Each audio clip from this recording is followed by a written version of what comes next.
right.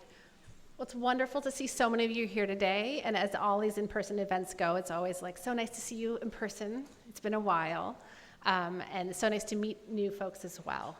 My name is Jennifer Griffiths, and I'm with the Washington Department of Fish and Wildlife, and I co-lead the Habitat Strategic Initiative lead with my colleague Julianne Kohlinger with Department of Natural Resources. We are excited to welcome you to the 4th annual and first in-person HSIL Subrecipient Summit, and a warm welcome to those of you joining us virtually through the webinar.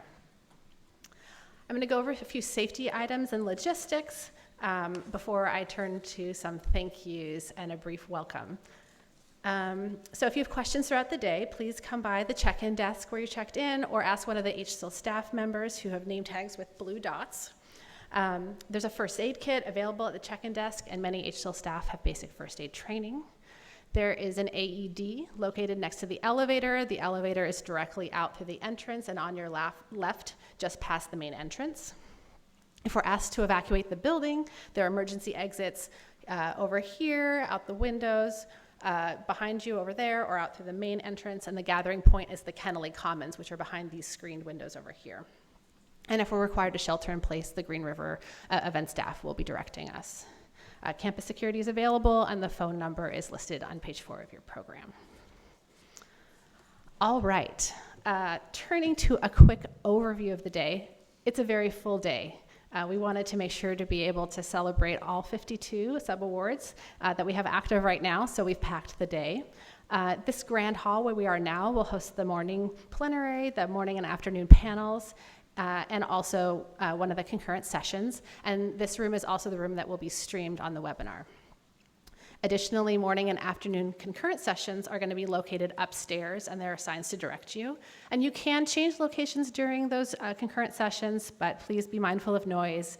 They're relatively short, and they don't all line up time-wise across presentations, so there won't necessarily be obvious breaks to change rooms. Lunch and morning and afternoon refreshments are going to be served, the refreshments out on the table, and the lunch back behind those doors that are going to be raised for lunch.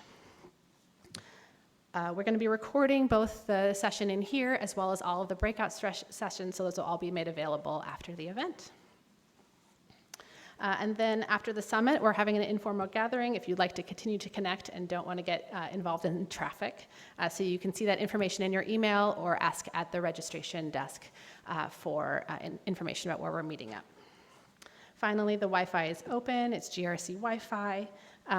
And also partners who brought materials, if you haven't laid them out yet, you can put them on the table in the back, and we encourage you to go ahead and check out materials that folks brought. All right. Finally, a few words about HSIL and why we are here before I welcome WDFW and DNR leadership to give opening remarks. The Habitat Strategic Initiative Lead is one of 3 strategic initiative leads in Puget Sound, charged with being an implementer of the Puget Sound Action Agenda through advancing the work in 4 habitat implementation strategies. These are regional recovery strategies for floodplains and estuaries, marine vegetation, land development and cover, and shoreline armoring that describe the suite of approaches necessary to achieve recovery. And there is no one implementer of the action agenda or of an implementation strategy. We all have a role to play. And so HSIL's role is a funder with a focus on the hard-to-fund aspects of planning, capacity, policy, and program pilots, monitoring and effectiveness, and incentives. We also have the capacity to convene partners to share knowledge and address barriers, as well as adapt our strategic plans as we make progress or as conditions change. So I really want to thank EPA's Puget Sound Recovery National Program Office and the Puget Sound Geographic Program for all the work they've done for Puget Sound and for developing this innovative and unique strategic initiative lead funding model that is really leading the way across the National Estuary Program. I also want to appreciate everyone who's worked hard to ensure that we have this funding in Puget Sound and have conveyed the importance of Puget Sound ecosystem and its need for recovery at the national level.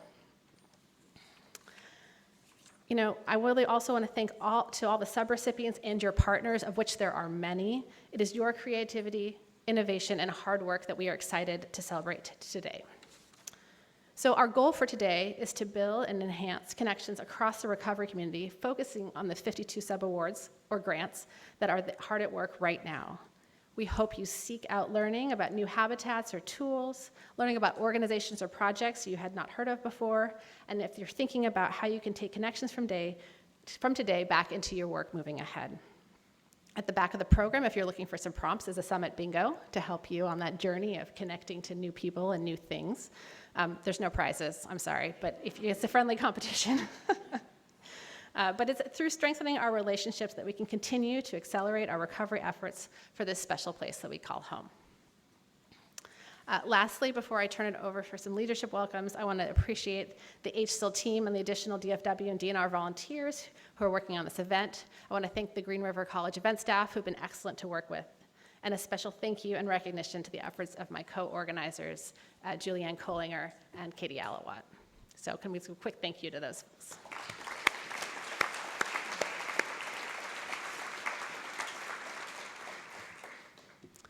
All right.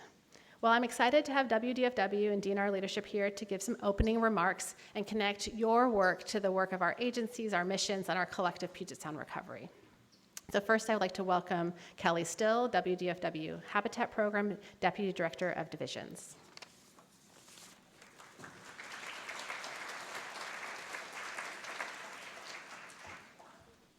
All right, thanks, Jennifer. Good morning, everyone, and welcome. It's truly exciting to see so many partners, colleagues, and leaders here gathered for our first in-person Habitat Strategic Initiative Lead Subrecipient Summit. As Jennifer was saying, today is about connection, reflection, and momentum. We're here because we share a common purpose: to restore and protect the habitats that sustain Puget Sound, its rivers, shorelines, forests, estuaries, kelp, and eelgrass. And in doing so, we hope to support thriving communities, cultures, and economies. This work sits at the heart of Washington Department of Fish and Wildlife's mission to preserve, protect, and perpetuate fish, wildlife, and ecosystems for current and future generations. And it's exactly why DFW chose to step into a leadership role in the Habitat Strategic Initiative Lead, alongside our partners at Department of Natural Resources. From our perspective, the biggest barriers to Puget Sound recovery are not just about implementing restoration projects. We've been doing that work for decades. I am so sorry. Through efforts like nearshore restoration, estuary recovery, and the foundational science that guides it. But we've also learned that restoration alone is not enough. We need the policies, the planning frameworks, the incentives, the data, and most importantly, the partnerships that make restoration and recovery possible at scale. HSIL represents that next step. It's a way to bring together the full range of tools and people needed for recovery, to align science with decision-making, to pilot new approaches, to build capacity, and to connect work across geographies and sectors. It reflects how DFW approaches conservation more broadly, working across disciplines and in partnership with others to achieve outcomes we cannot accomplish alone. That's why this program and all of you are so important. Today, it's really about you, our Habitat Strategic Initiative Lead subrecipients and partners. You are not just grantees. You are valued partners. You bring expertise, relationships, authorities, and creativity that are essential to advancing recovery. HSIL was designed to bring those strengths together to move beyond individual projects toward coordinated, strategic, and lasting change. And we are deeply committed to supporting that work. One example of that commitment is the partnership between DFW and DNR to provide the one-to-one match to EPA funding so that you can focus on doing that work, rather than struggling to meet match requirements. That's an intentional investment in you and in the outcomes we all care about. What's so exciting, and what we'll hear out throughout the day, is how you've taken that investment and turned it into impact. Across more than 50 awards, you are building capacity, piloting new policies and programs, and advancing applied research and embracing adaptive management. You are testing new approaches to some of our most persistent challenges, from shoreline armoring to land use, from floodplain connectivity to marine vegetation recovery. In many ways, this work reflects what we've learned, that recovery isn't just about implementing projects. It's about addressing the systems around them and working at the scale of ecosystems and relationships. Today, our vision is simple but powerful: to highlight the innovation happening across this community, to build stronger relationships and broader connections, and to better situate this work within the larger Puget Sound recovery effort. This is also an opportunity to reach beyond this room, because while this is the first in-person summit for subrecipients, the audience here reflects the broader recovery community: tribal, federal, state, and local partners, nonprofits, academia, and decision makers. That diversity is our strength. Many of the ideas and lessons and opportunities emerging from your work are directly relevant to broader conversations happening right now across the recovery community and in the management conference. What you are doing through HSIL is helping to move us forward. We've already seen how this kind of work can grow. Programs like Shore Friendly started as pilots and are now helping shape long-term approaches to shoreline stewardship across Puget Sound. That's the kind of trajectory we hope to see from many of your efforts. So today, I encourage you to engage fully, share your successes, your challenges, your questions, and your ideas, make new connections, and look for opportunities to collaborate in new ways. Because the path ahead will require all of us working together. And that's what gives me hope. When I look around this room, I see the community that can meet this moment. Thank you for being here, for your partnership, and for the work you do every day. I'm excited for the conversations ahead. Thank you.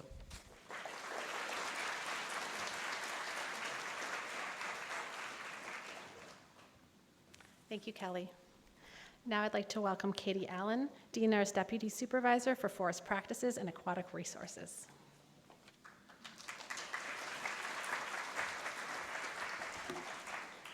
Hello, and thank you.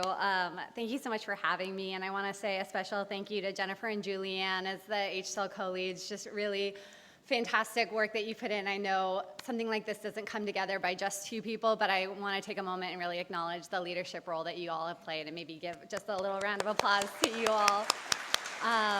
Thank you so much for the incredible work you do. I also want to say thank you to our partners at EPA for contributing funding and support to all this incredible work. And then, of course, I have to say thank you to our entire DNR team for showing up here. It's been so fantastic to see so many great faces, and I know this is really a testament to so much of the great work that we're doing. So, Kelly, I think, just really put a humongous and perfect fine point on the value of the partnership between our state agencies and how that shows up in the work that you all do here today. DNR is a proud partner, and I think as most folks in this room know, we're the stewards of over 2 million acres of state-owned aquatic lands. We manage those for the benefits of all Washingtonians, and this work is so integral to that mission and that ethos. So this is deeply personal for our program, for our agency, for the commissioner, and it's personal for me too. Before coming to DNR, I spent about a decade working for former Congressman Derek Kilmer, one of the co-founders of the Puget Sound Recovery Caucus. Spent many of those years really fighting for the funding that is showing up here today and really trying to elevate the need and opportunity at the federal level. And it is so humbling to sit in this room with all of you today and see what you have done with that investment, and just to know, I know there's an enormous amount of work ahead of us, but I am just so honored to be here with you and to see what incredible work you have done. And I really just want to underscore how important and how important this work is, and how committed I am, the commissioner is, to continuing to grow those investments. So, I'm really excited to jump into today's agenda, start hearing about all of the incredible work you all have done, and I think this is going to be a really phenomenal precursor for next month's Puget Sound Day on the Hill, where we'll get to go back to DC and really talk about why this investment is so important and how this unique model of federal investment leveraged with state partners and the broader HSIL community is really translating into on-the-ground investments in a way that advances our shared goals. And so with that, I just really want to say, again, thank you so much to everyone who is here today for all the incredible work you do. I'm going to pause here so we can just get into the presentation. But again, thank you so much, and I'm really looking forward to hearing about all the phenomenal things you all are doing.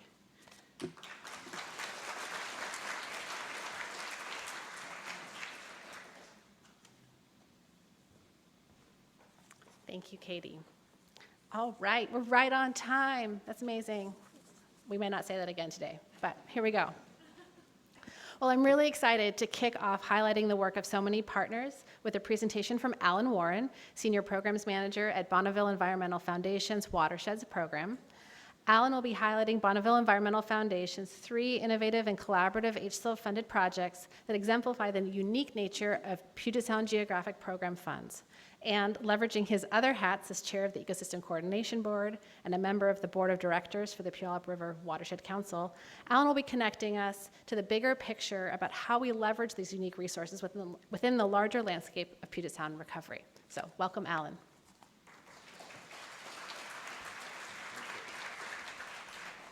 Well, thank you for such a warm welcome. I had some last-second changes to my talking points, which didn't quite make it into the combined slides, so give me 1 second as I bring things up. But before I get started, I also just want to continue kind of with the gratitude, and just wanted to take a moment, and not just for Jennifer and Julianne, but the entire HSIL team. It's no small effort to get something like this put together. I was talking with Kelly beforehand. I was trying to remember the before times, before pre-COVID, did we even do this back then? And this is the first. So it's no small task to pull this all together. And I really appreciate the HSIL team as a whole doing the hard work and bringing us together. So just one moment to give a kind of a round of applause for this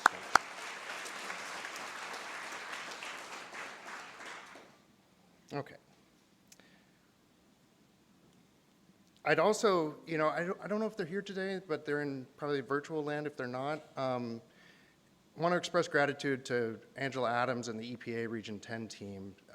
They do a lot of behind-the-scenes work to make these programs go, and they're not as front and center as a lot of us, so it's just great to have their support and the work that they do behind the scenes. So I'm excited, though. I'm excited to be here. I'm excited to hear from all of you and all the amazing work. 52 projects is a ton. I wish I could be in every session today, but unfortunately can't be. But these are challenging times, and moments like this where we can get together, share knowledge, bounce ideas off each other, build collaborative relationships are really, really important. So I'm excited to hear from all the speakers today, and excited to participate in many conversations with you all.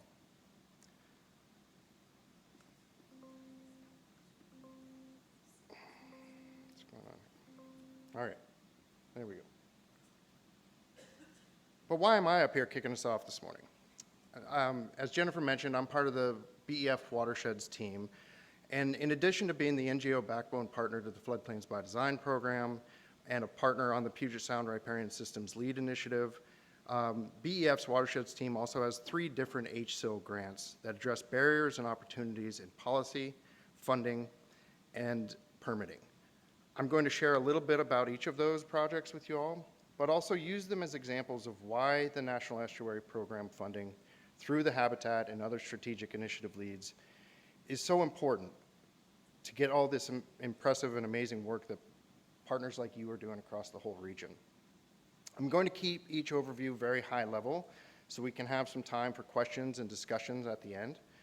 I'm joined here today by my colleagues, Caskey Oze, and I haven't seen her yet, but I think Kayla Seaforth is here also. And so as we get into the questions and discussion, I might pass the mic to Cass to answer some questions on permitting. But if I'm unable to answer them because I'm not in the know, or if we don't have time for your questions, don't hesitate to reach out and grab us at any point during the day and just come up and chat about all these things. So the first project I'll highlight is an exploration of state grant program policies to identify a legal pathway to leverage the investment the state makes each biennium in conservation acquisitions and easements with a tool called transfer development rights. Before I get too wonky into the policy discussion, for those not familiar, transfer development rights are credits that can be generated when open space, habitat, or working lands are conserved through acquisitions and easements. Depending on zoning and things like critical areas, counties determine how many development rights a property has. When a property is conserved, those development rights can be transferred to designated urban development areas, and developers can purchase them to get bonus density. The revenues from those sales can be used to further conservation outcomes. King County has perhaps the most successful TDR program in the country, leveraging investments from programs like Conservation Futures and other county dollars to conserve an additional 150,000 acres over the last 20 to 30 years. Before I joined BEF, I was at Pierce Conservation District, leading a number of farmland and habitat acquisition projects with partners. I was always really jealous of King County's TDR program and the flexible, nimble funding it could provide to get complex acquisitions done. Pierce County does have a TDR program, but the pot of funding could never grow because local conservation futures and other county dollars were always matched by state grants, which extinguished the development rights, which always drove me nuts. Like, why is it okay for county dollars to be leveraged in this way, but not state dollars? So that's what our coalition of partners really dug into in this HSIL funded grant. Use of TDR is encouraged by the Growth Management Act and a number of other RCWs, yet state grant programs that fund conservation acquisitions, sorry, still working on the two computers here. Yet state grant programs that fund conservation acquisitions and easements extinguish the development rights, eliminating this tool for leveraging additional funds. The state invests roughly $100 million every biennium for acquisitions and easements. So if a changes to policy could generate a similar return as King County does, it could potentially leverage tens of millions of dollars to support future acquisitions or address funding gaps such as long-going maintenance and operations. Through our HSIL grant, we brought together a group of state, county, land trust, and other NGO partners to find out if there's a legal pathway to allowing state-funded acquisitions to be leveraged by TDR. We hired the law firm Davis Wright Tremaine, and their analysis showed that there is likely a pathway to leverage TDR in a legal way, as long as revenues generated from the sale of TDR credits don't go back to the state. And here's the wonky part. The state capital bond holds tax-exempt status for its investors. And so if the state were to be able to show, or someone were to be able to show that the state is actually making a profit on the funding that it grants through mechanisms like TDR, it could undermine that tax-exempt status. However, if the revenues from the TDR credit sales go back to land trusts or the other organizations doing the conservation acquisitions, there is likely no risk to the state capital bonds tax exemptions. So our work group of partners developed a recommendations memo on policy updates and eligible uses of TDR revenues to align with the intent of the grant programs and to meet the needs of organizations making conservation transactions.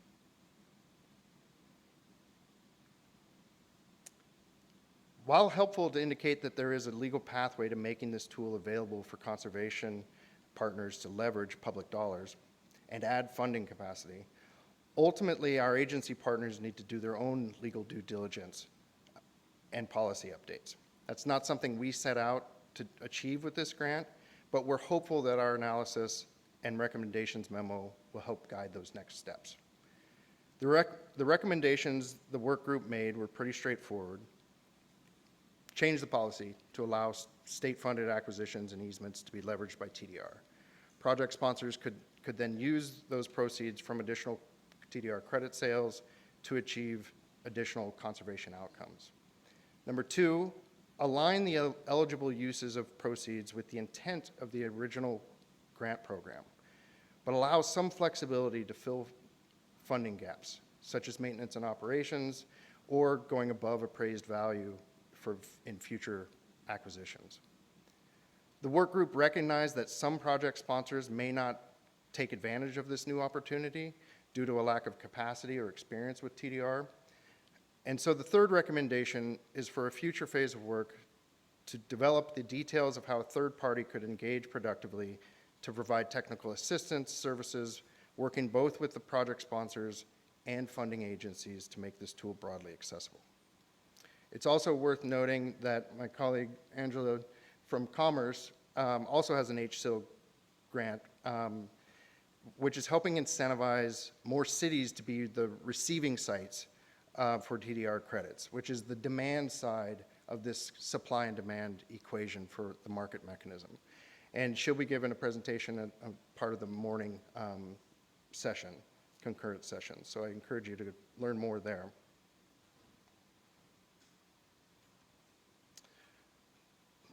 So now I'll pivot to our carbon credits regional operator pilot. Similar to the TDR project, this effort is exploring ways to leverage state and other public investments in restoration through the use of carbon credits. The goal of this project is to help fill a significant funding gap in our restoration system, funds for long-term stewardship.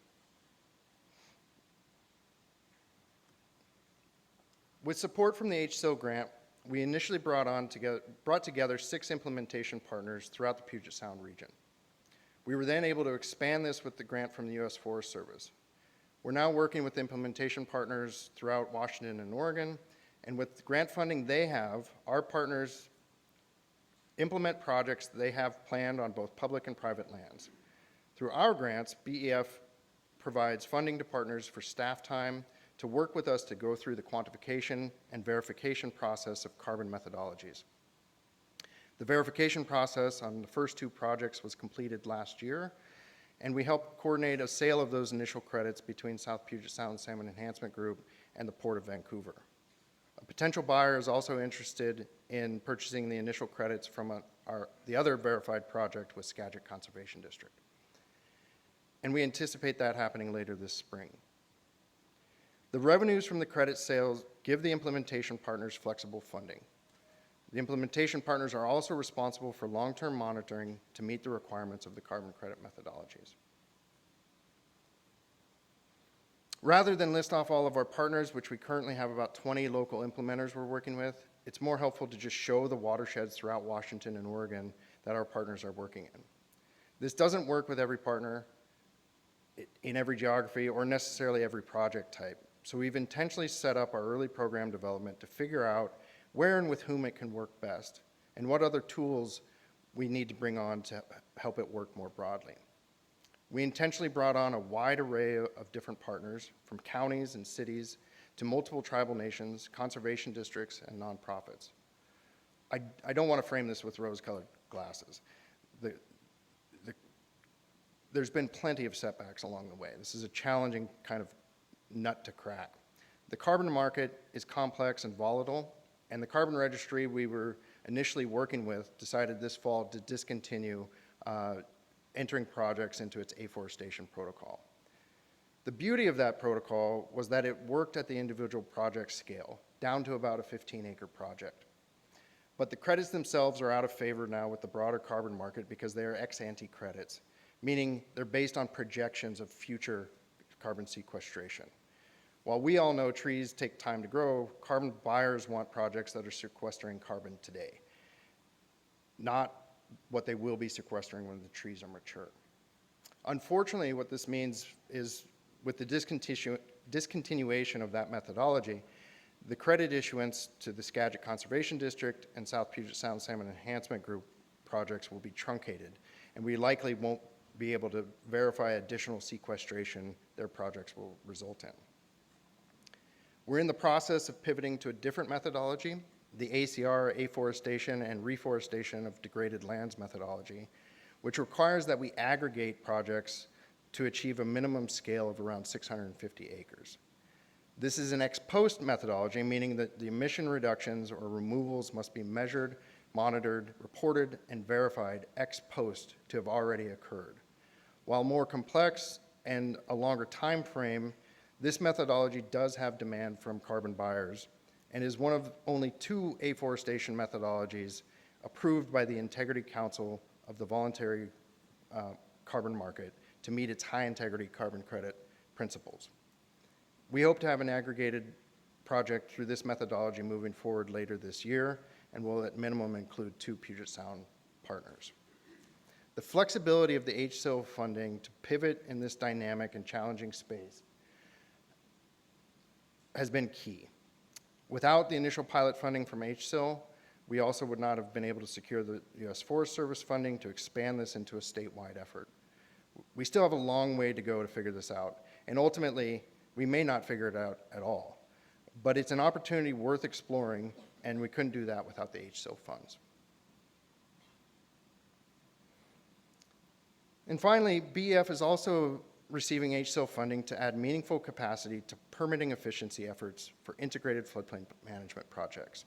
This work is led by Caskey Jose, BEF's Watersheds Program Director, with significant support from BEF's Communications Coordinator, Austin Bernales. Numerous tribal, agency, local government, consultant, and other staff are offering meaningful input. The Environmental Policy Innovation Center, South Puget Sound Salmon Enhancement Group, and Thurston County Regional Planning Council are all key partners. 2 HSIL-funded resources are shown at the right: a practitioner map, which has floodplain administrator contacts, local ordinances, jurisdiction requirements, and then a beta permitting portal for vetting ideas and sharing knowledge. Both will anchor the Floodplain Navigator, a public hub for making permitting more legible and navigable. Beyond the website, HSIL is funding the Connective Tissue, a bi-weekly coordination meeting to align permitting efforts across the region's agencies, NGOs, and local governments. Legal and engineering capacity coming online to strengthen the technical core. A statewide leaders gathering to build shared understanding and momentum across the permitting community. Permitting bottlenecks don't stop at watershed boundaries, and neither should the solutions. HSIL funding gives BEF the unusual ability to work at the scale the problem actually demands. Region-wide relevance. Rather than building for a single project or jurisdiction, BEF is able to invest in shared infrastructure, such as tools, knowledge, and forums that serve the whole permitting community across Puget Sound. The connective tissue, not just the content. Funds enable the team to broker conversations, surface emerging problems, and connect practitioners who wouldn't otherwise find each other. The funding that funds everything else. Permitting reform requires legal analysis, creative technical expertise, coordination across interests, and patient capacity building. These are activities many dollars can't fund, and exactly what HSIL makes possible. Each of these projects is seeking to address gaps or barriers in our conservation system. The HSIL funds have allowed us to bring diverse partners together to pilot innovative ways to add capacity to the system, make implementation of projects easier, and to find thoughtful solutions to challenges that on-the-ground partners face. While there's never enough money to get all the work done that's needed to achieve our recovery goals, it's important to remember that we're fairly fortunate to live in a state that invests over $500 million biennially in these efforts, but it's not enough. If we're going to achieve our collective recovery goals for Puget Sound and beyond, we need every tool at our disposal to leverage dollars and make implementation more efficient. Those state investments are vital, but as capital dollars, they are often inflexible, where capacity funding for things like landowner outreach, collaborative planning, and ongoing stewardship needs are hard to come by. That's what we love about the National Estuary Program and the HSIL funding. The flexibility of these dollars to add capacity, to try innovative approaches, to bring partners together. These dollars help leverage and stretch the state, local, and other federal dollars. While they carry their own limitations and challenges, I'm truly grateful that this community has been able to build support for increasing these dollars and appreciative of our HSIL partners for taking on the big admin burden of things like federal match requirements. I'm excited to be here with you all today and to learn more about how these dollars are being deployed more broadly. And with that, I'll wrap up and just thank you for the opportunity, and we can have time for some questions and discussion if folks want.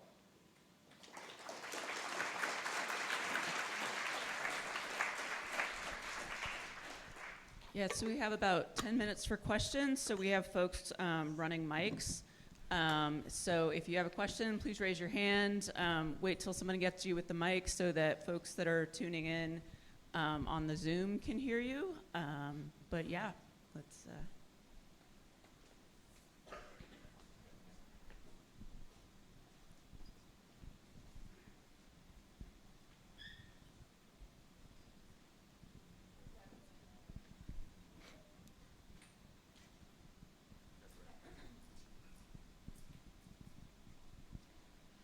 Thank you. I'm curious on the carbon credit restoration piece, if you know of folks, Rachel Benbrook with Washington DNR Watershed Resilience Program. I'm really interested in large wood and wood and rivers as a source of carbon sequestration. And it feels like it's sort of, there's some emerging science, but I'm just wondering if there's folks in Washington working on that, or if that's something you're looking at as part of your work, or restoring forested wetlands, or some of those sort of carbon sink upland habitats and riverine habitats. It's a great question, and I can't speak to the full universe of what's being studied right now, but I know Trout Unlimited, and they're one of the partners on the U.S. Forest Service grant. We had initially planned on supporting them and implementing a project, but they've recently wanted to pivot to more of research that they're doing around the total carbon sequestration of floodplain restoration. And so soil carbon, I can't recall off the top of my head if they're really looking deeply at the large wood debris, like the installations, but they're trying to capture, like, in certain areas, floodplain restoration leads to emissions. Other areas, we have sequestration, trying to capture what's the net benefit of the total restoration effort. So if you're interested, I could plug you in with Jordan, who's leading that study, and he could fill you in more.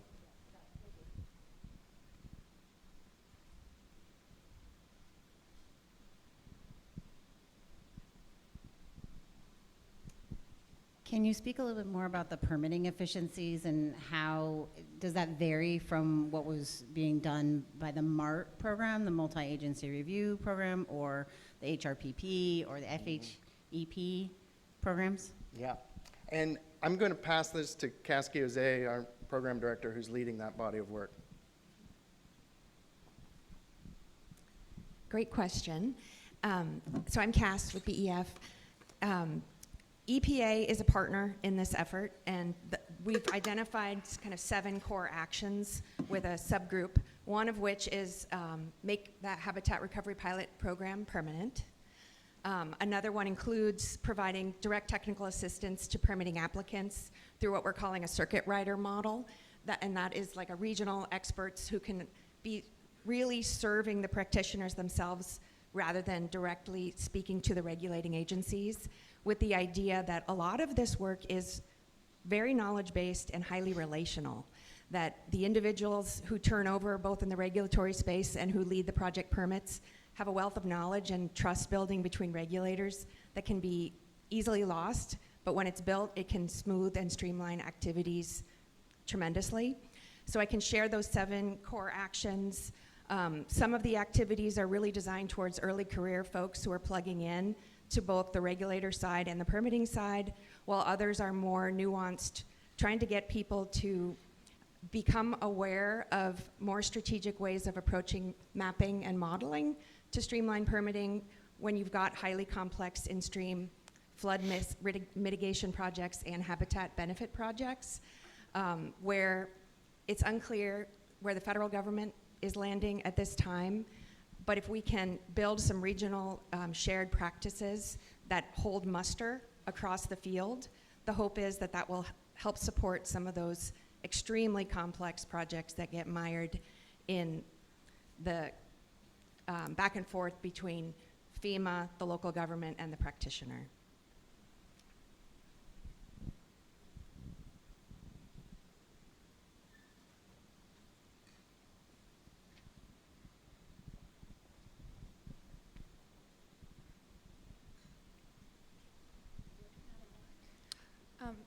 wondering if you could share a bit more about the TDR programs and how they are implemented in King County and Pierce County, and what makes the King County program successful?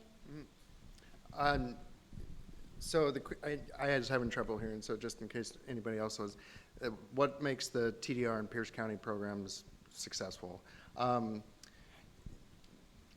TDR is complex interweaving of local and state policy, and so Angela will actually highlight some of this in her talk around the HSIL funded work that Commerce is leading, where you need to have cities, receiving sites, with policy that incentivizes using TDR, which King County has. Bellevue and Seattle are two very good examples of it. And that then aligns with the county policy of how you leverage TDR credits to then generate the demand side, the credits, or sorry, the supply side of the credits, and then moving those to those buyers in the urban settings. And so in Pierce County, as kind of a counterexample, I've always used the example of City of Tacoma. There's 17 different ways that a developer in Tacoma can get bonus density for a project they're proposing. One being, like, if you allow ground floor access to bathrooms. One being, if you have public access to bike racks, you can get bonus density. And so there's this, in addition to like the state policy issue that we're focusing on, there's also a lot of work to be done on local and county policies to align these efforts so that, you know, in King County, there's basically two ways to get bonus density: affordable housing or TDR credits. And usually they're combined together to get, for developers to get that bonus density. One thing that we've been talking a lot about in our TDR work group conversations is this state policy change kind of creates an incentive for local jurisdictions where if you have access to be able to leverage the state dollars that are being invested in conservation in your county or in your town, all of a sudden there's more incentive to go get your local policy right and align that policy with what the state and kind of programs. And Snohomish County, Pierce County have initiated full overhauls of their TDR policy here in the last couple of years and are moving that forward and are advancing some efforts along with, you know, Commerce to try to help cities get their policy aligned as well.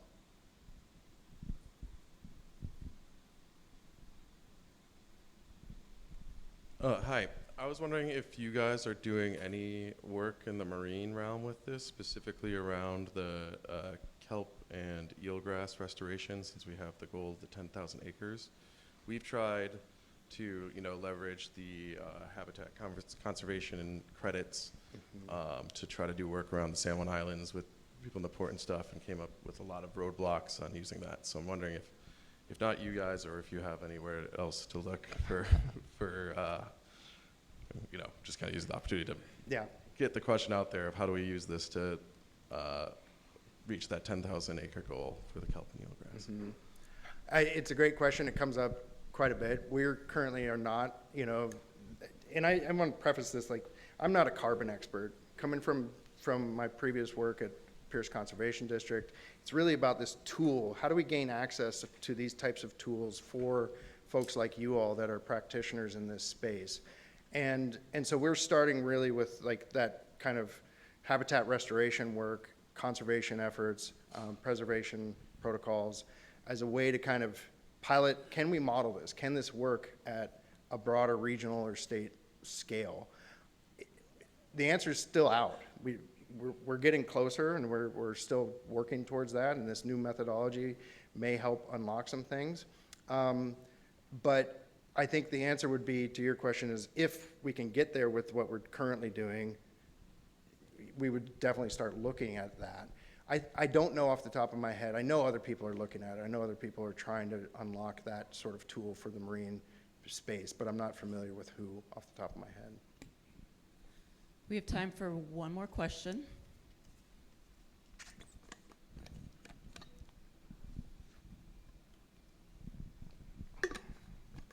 Apologies, because this is a two-part question, but I think maybe it'll be a little bit short. With regard to the TDR program, I'm curious if the funding included assistance to kind of shepherd the TDR, the recommended TDR policy changes at the state level, kind of shepherd those through the state agencies, or like provide some assistance with that. Because we know, right, it's complicated. So having some assistance and support with that.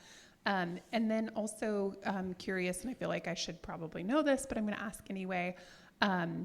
Were there any recommendations included on how to create an administrative component of the state program should those changes go into place? Or maybe that's a next step. So, under our role as the NGO backbone to Floodplains by Design, one of our early kind of grant deliverables under that was to leverage our funds through ecology with other grant dollars, which is part of the impetus of writing the HSIL grant to get the TDR work done. So we've been working in kind of that dual role with ecology, and there is interest and there has been support, and we've been kind of had a number of briefing meetings with leadership there and RCO, and they're doing their due diligence kind of as we speak. But you know, we're an outside partner. There's no way we can force the situation or would even want to. To your second question, we didn't explicitly like detail out what role that third recommendation of like thinking about a feasibility for a third party entity, but that's kind of captured in that, because one thing we heard back from our state partners was there might be a desire for some level, even though they wouldn't be able to receive the TDR revenues, there'd be some level of interest in having some sort of control over how the dollars are spent, which may imply like a TDR bank. You know, and so the administrative component of that could be part of that future feasibility study of what is needed should the policy change, should the eligible uses be adopted. We haven't scoped it out. Angela's part of the work group, so I think it would be coming back to you and to the rest of our work group and saying, okay, what does that need to look like if we're going to scope something like that out?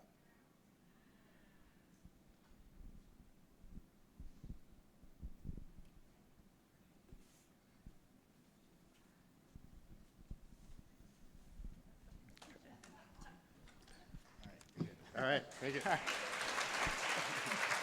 All right, thank you, Allan. That was a great presentation. Great questions, too. Thanks, everybody.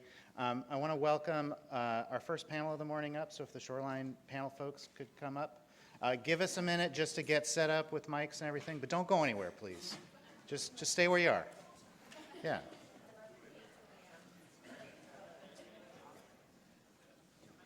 Yeah, I need one. Come on up. Yeah, good. They're coming. They're coming.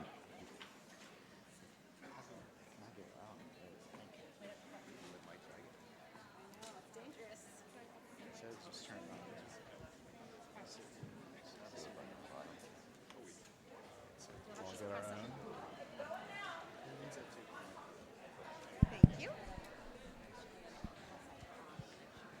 All right.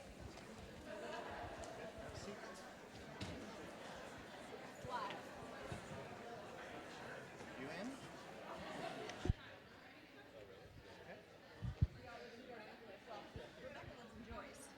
Oh, nice. She had the longest trip today.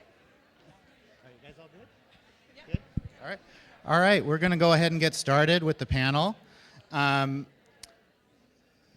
I really want to just welcome everyone to this morning's panel focused on accelerating nearshore habitat resiliency in Puget Sound. My name is Matt Lurie. I'm an implementation strategy lead with the HSIL team on the DFW side of the shop. We have a really exciting conversation lined up for you today, featuring 3 projects that I think really demonstrate different ways that our HSIL funding is being leveraged to support habitat protection and restoration in the sort of nearshore environment. We're focused on resiliency. You hear the word resiliency a lot. It's kind of a buzzword, but essentially it means ensuring that an ecosystem, habitat, or a species has the capacity to withstand or recover from disturbances while maintaining its essential sort of structure, function, and biodiversity. I kind of think of it as, the ability of something to be able to bend but not break. And climate change and coastal hazards and human modification I think have really changed our assumptions about how we're managing our natural resources and doing our conservation work. It was in 2024, but HSIL hosted another large event like this focused on sea level rise and planning for the future. And one of the things that I think came out of that we heard a lot in our sessions was really just that we are already seeing the impacts of climate change, coastal hazards, human modification, and it's exposing a lot of the vulnerabilities that we have, and we're really having to be deliberate about how we can increase the rate of success in our restoration and protection interventions. So in addition today, I really do want to hear about each of the speakers' projects, but I'm hoping we can discuss a little bit about how we're trying to address resiliency. It's a big topic, and we've only got a little time, but there's a lot we can cover, from project planning to how we use data to resource management. And I hope we can also talk a little bit about what the opportunities are to ensure that our natural processes really remain intact and that our habitats, species, and ecosystems function and remain resilient. And I think our speakers really bring different tools to the toolbox, so I'm really excited to introduce everybody, and I'll just go down the row one by one. So on my left, we have Rebecca Mahan. She's a habitat manager with Clallam County. And then next to her is Chandra Johnson. She's a GIS data management specialist with Jamestown S'Klallam Tribe. And then, if I've got the right order, Jason Toft is a principal research scientist with the UW School of Aquatic and Fishery Sciences Wetland Ecosystem Team. This is the longest on the panel. And then at the end of the row, certainly last but not least, Ian Miller, Coastal Hazard Specialist with Washington Sea Grant. So welcome. And what I'd like to maybe do just first, again, I do think it's important, we're not doing a presentation, but I'd love for you all just to tell us a little bit about what your projects are, and what are the goals, what gaps is it filling. And maybe I'll just start to the left of me. We actually have Chandra and Rebecca are here talking about one project, which is the Strait of Juan de Fuca topobathymetric LiDAR data. I even practiced that too. So yeah, I'm wondering, in whatever way makes sense, if you could tell us a little bit about your project. You want me to talk about it? Well, I'm not going to do it. So this was a project, I've got a green light. Okay.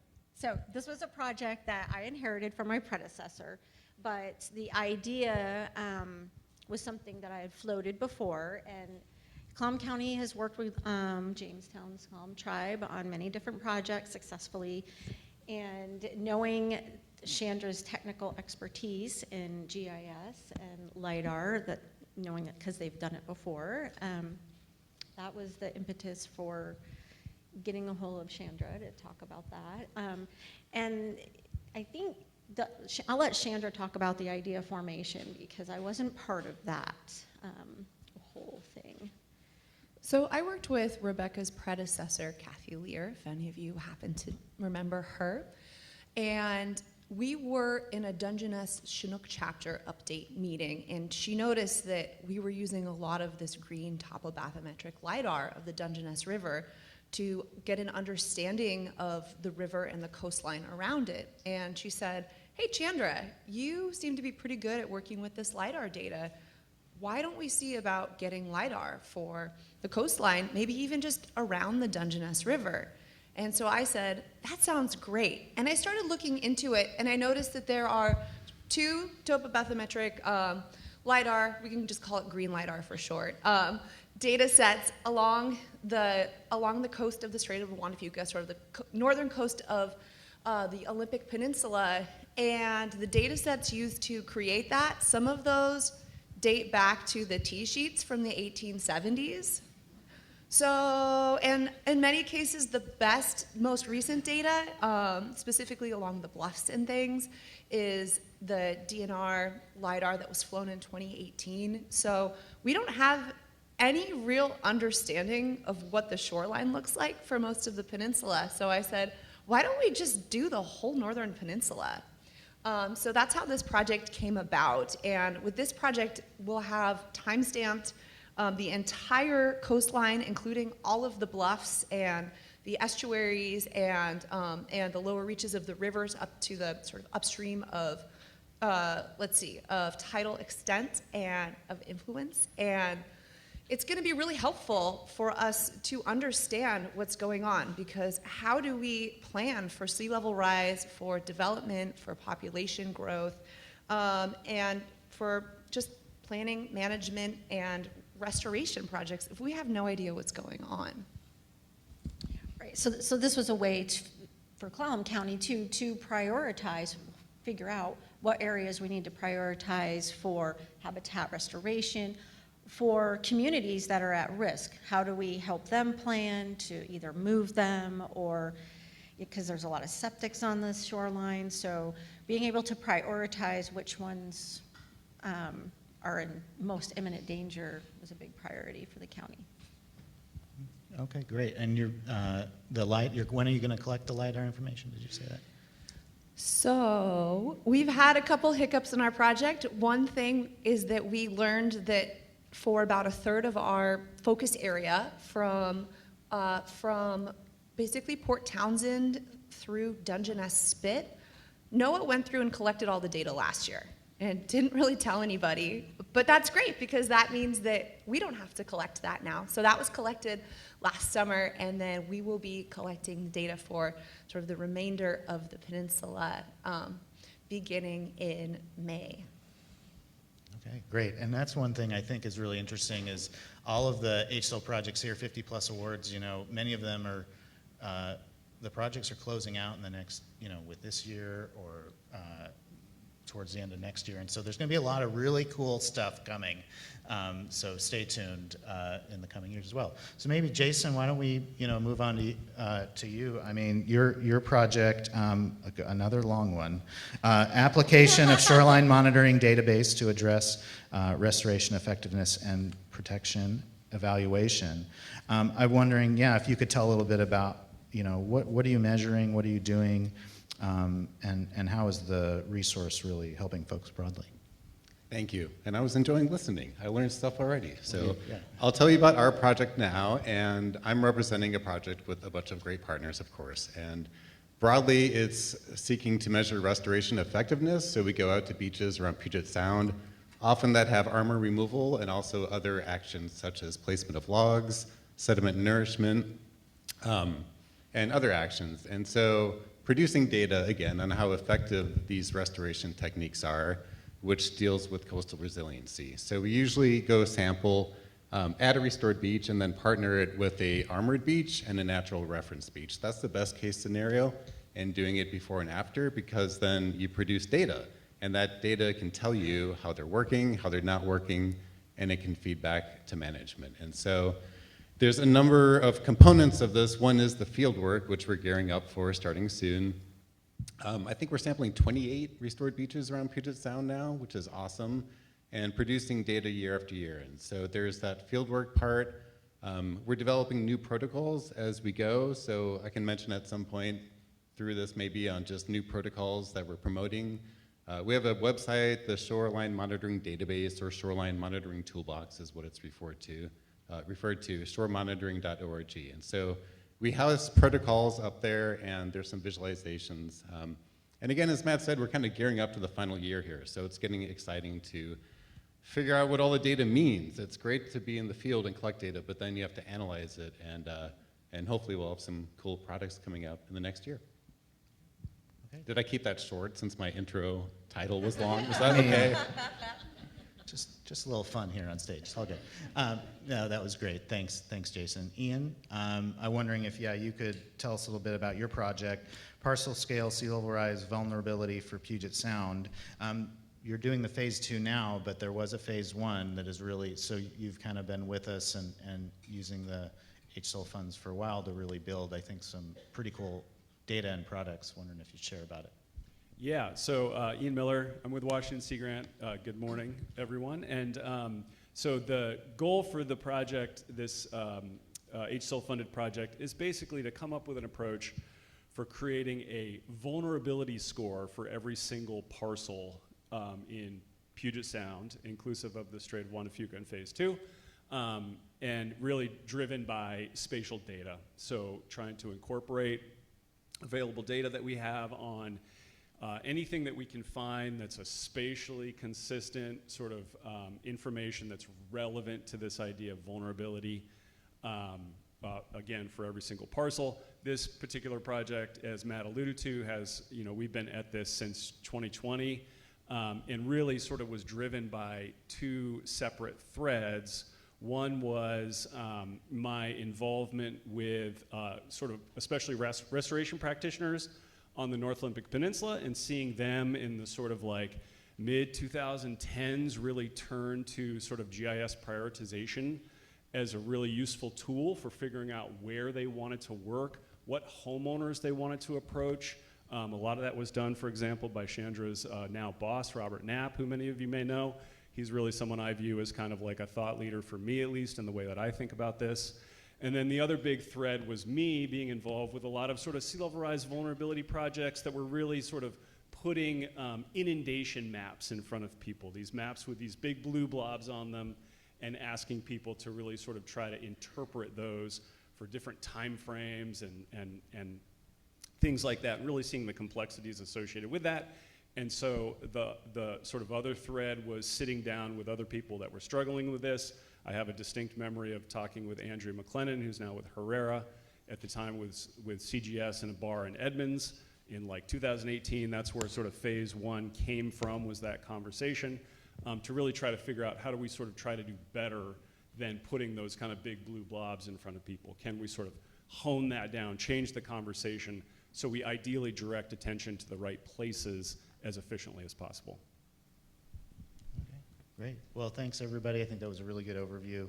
Now I'd like to move in, just kind of talking about, habitat resiliency, how we're doing our work. One of the things I've been thinking a lot about is just like, what's the kind of the recipe for success.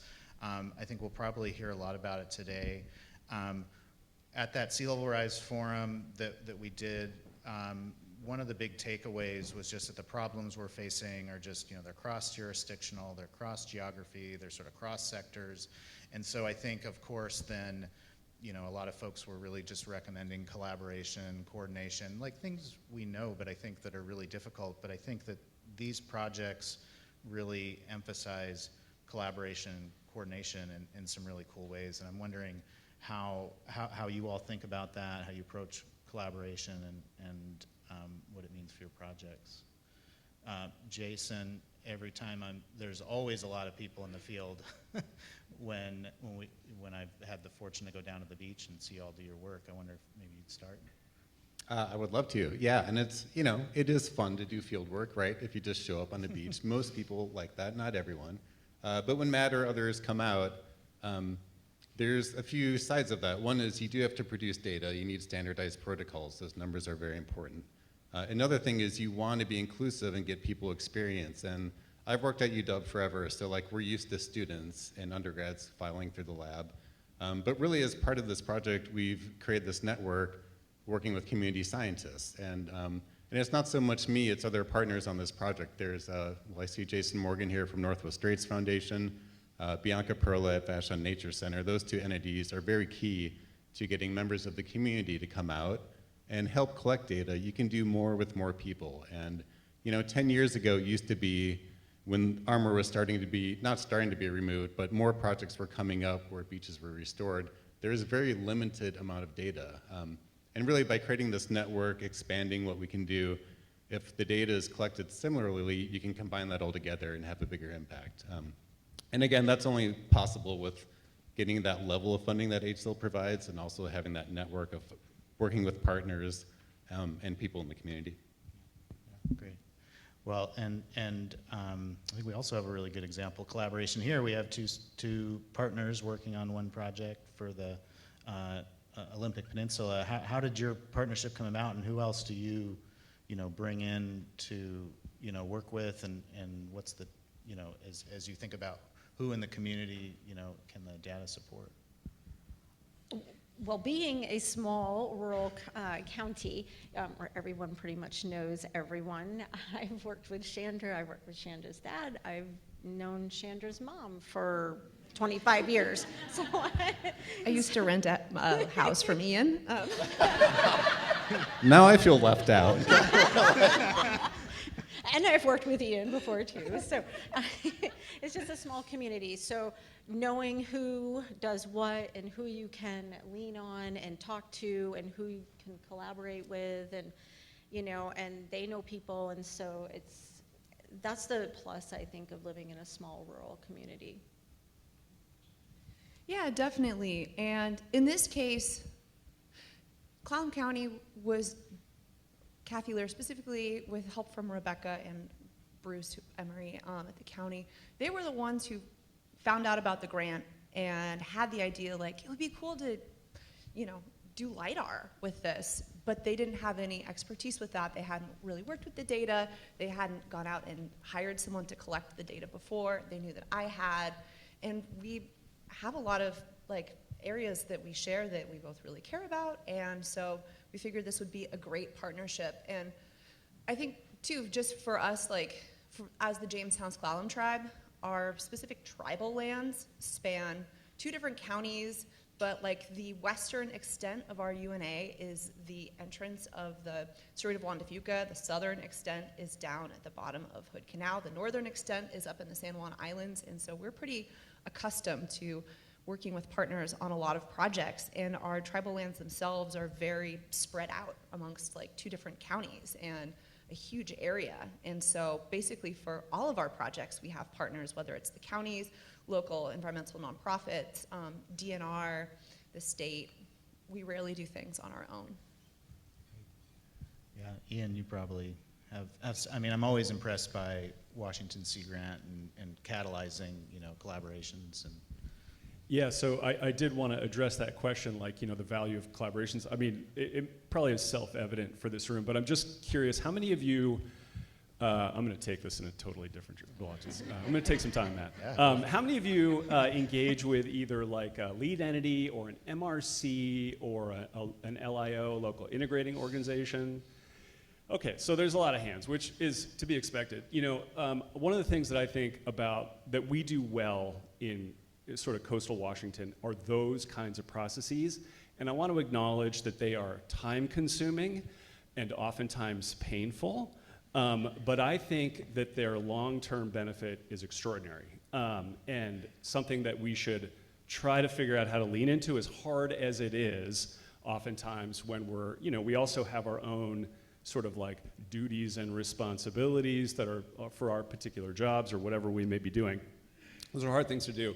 But I think they're enormously beneficial. I'm trained as a scientist, but it's sitting in those kinds of venues that have really helped me to figure out, and hearing people talk that have a different set of priorities and a different background and a different types of training, those are the venues that have really allowed me to sort of, I think, craft approaches that hopefully over time have some kind of value. So I just wanted to point out the value of those kinds of processes.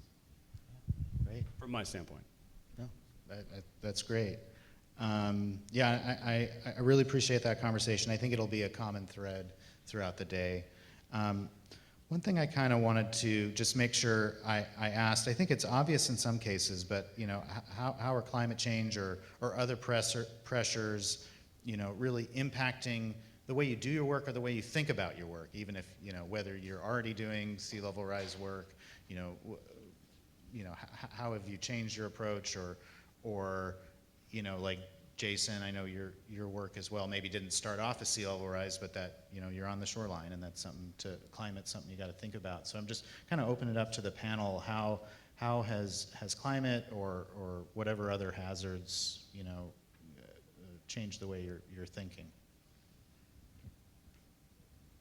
I heard my name, so I'll start talking first again. And you're right, like our project it's built around restoration effectiveness. It is not built around resiliency to sea level rise, but we work on the upper beach all the time. We're in that upper tidal zone, super tidal really, where we saw the most impacts of armor placement back 10, 15 years ago in different studies. And so we're in that upper part of the beach, and even just being on this panel and talking to other people on, well, what can we plan for in the future? We've been fortunate to build this data set over time. So we're really kind of adapting now into what this might mean, like how can this data be used in the future if someone's going to these same beaches with different funding and different people 10 years from now? How can we set them up with a data set where they'll be able to have measurements that do relate better to sea level rise? And we're trying to pivot and just provide more information and really just creating that data set in the upper beach. And I guess one thing I can plug, just like looking for the future of our final year, is we have a PhD student on this project, Morgan Arrington, who's here somewhere in the room. And it's really exciting to analyze the data in different ways, because when you get a bigger spatial and temporal coverage, you can do different things. And so we're really trying to get that time component in and see how everything we're measuring on the beach relates together. And we think that will apply to kind of the stability and ongoing resiliency of the beach or not. And then also, I need to talk to Ian more and others, but how can we do things like place the sea level rise parcel scale measurements in the context of the beaches we're at and see if there's any way to put those pieces of the puzzle together? And I, to that, I'm relatively new to the county and new in this position, and so I work for the Lower Elwha Tribe as a biologist, and you kind of get locked into your own little bubble. And coming to the county where you're dealing with, lots of other issues, sea level rise, homeowners who are on the shoreline and they're being affected by the waves and they want to put hard armoring up. And so it's really like I've had to kind of pivot and do a 180, like, okay, how am I thinking about this? How am I going to communicate this science to these folks? And, with my limited knowledge on it. So leaning on folks with that knowledge, and also at the county, it's, we're capacity, and so there's like not a whole lot of extra capacity to, how do we explain all this to residents? How do we, get them the science and the data set so they can look at it and see where their house is going to be in 20 years or where their septic's going to be in 20 years, and also help our planners come and look at that too and be like, oh, well, we need to, make sure we have adequate setbacks and protections in place. So it's kind of been a lot for me to kind of like digest and think about. And but yeah, just having this baseline data to be able to communicate that is going to be huge in my role at the county, explaining that to folks. For the Jamestown Sklallam tribe as well, we are already experiencing the impacts of climate change. For example, every big king tide we get in the winter, the basement of our natural resources lab floods. So we're there. And as part of that, we are in the process of migrating inland, migrating uphill, and encouraging others to do that. Shellfish is really important to the tribe, both for subsistence and culturally and economically. And so cleaning up water quality, specifically in and around Swim and Dungeness Bays, is really important. And as we have these neighborhoods built along the coastline flooding every winter, we have a lot of issues with leaky septic systems and a lot of DIY hard armoring that's happening, that's causing erosion and not only harming like shellfish, but also harming eelgrass and salmon habitat.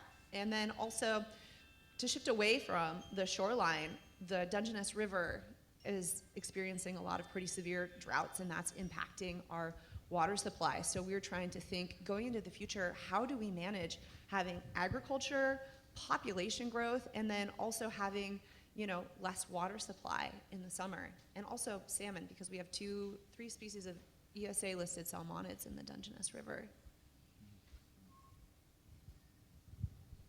Ian, you work on climate change. Has your thinking evolved over time? I'm sure it has, but how are you approaching your work, now versus maybe 5 years ago? So I think the thing that comes to mind mostly, and just that the notion that, a lot of the entities that I work with, local governments, I guess in particular, as Rebecca alluded to, are juggling 75 to 10,000 different, stressors and priorities. Like there's just an extraordinary number of problems they're trying to confront and tackle. And so, one of the things that I always struggle with is like, okay, I'm here to add another one to your list. Sorry, but I do think that it's important to look at it that way, right? Just sort of something that my role is to try to figure out how to provide the right context and information and, whatever is hopefully useful in order for that stressor to be added to the list and to be ranked appropriately relative to the other sort of things that they're trying to wrestle with and deal with and plan for and in some instances regulate or create policy around. Great. Cool. I'll take a little bit different of a tact, which is just one of the things that I think is really interesting about all your projects is that they're all kind of data-centric in different ways. I mean, obviously, lots of field work, lots of collaboration, coordination, probably just in a lot of meetings, but they're all producing different data tools. I'm not a data expert, but I feel like you all are.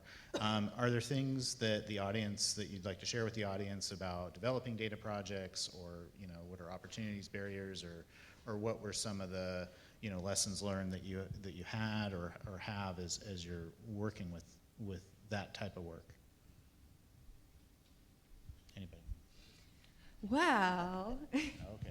You'd think that getting this green LiDAR data set across the entire North Olympic Peninsula would be really easy, straightforward, and everyone would say yes.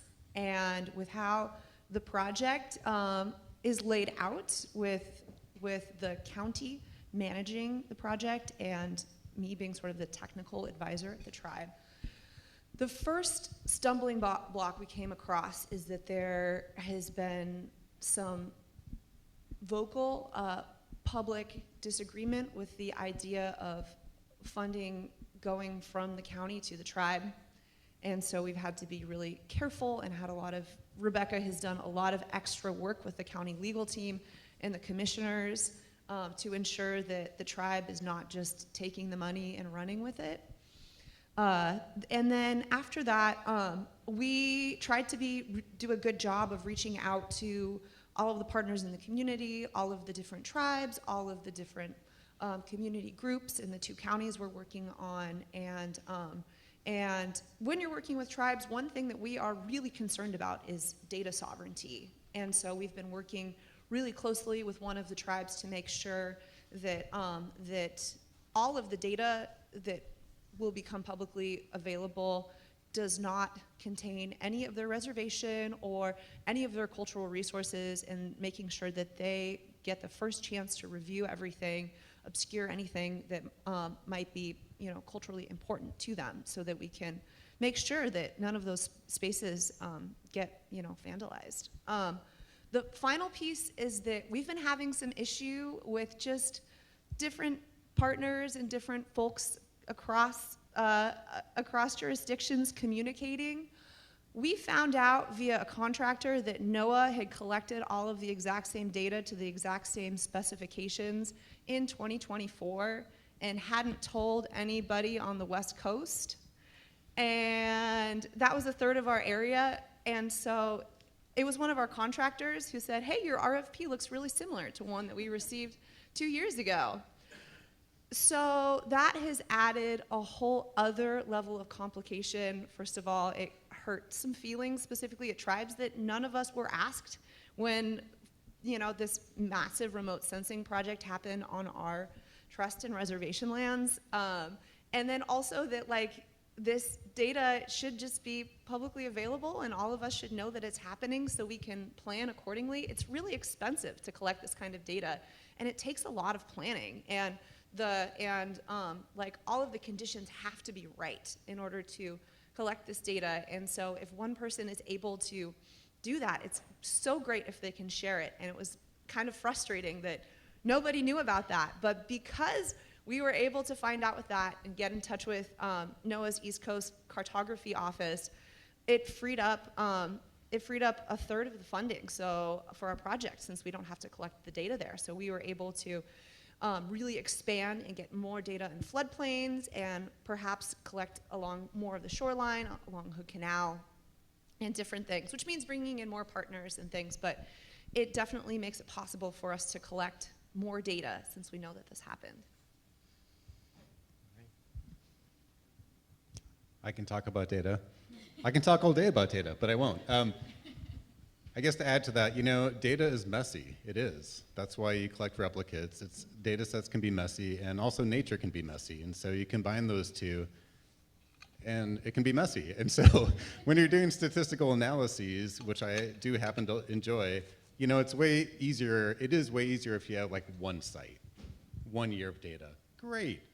Many people in the room could do that. But then when you get 28 sites, some over 10 years of data, and various levels of effort in those, it gets very messy. And so that's why it's great to have grad students involved. And also, the struggle for me, or the challenge, is to analyze a very kind of difficult data set, or just a lot of data, and then distill it so that people can understand what you come up with.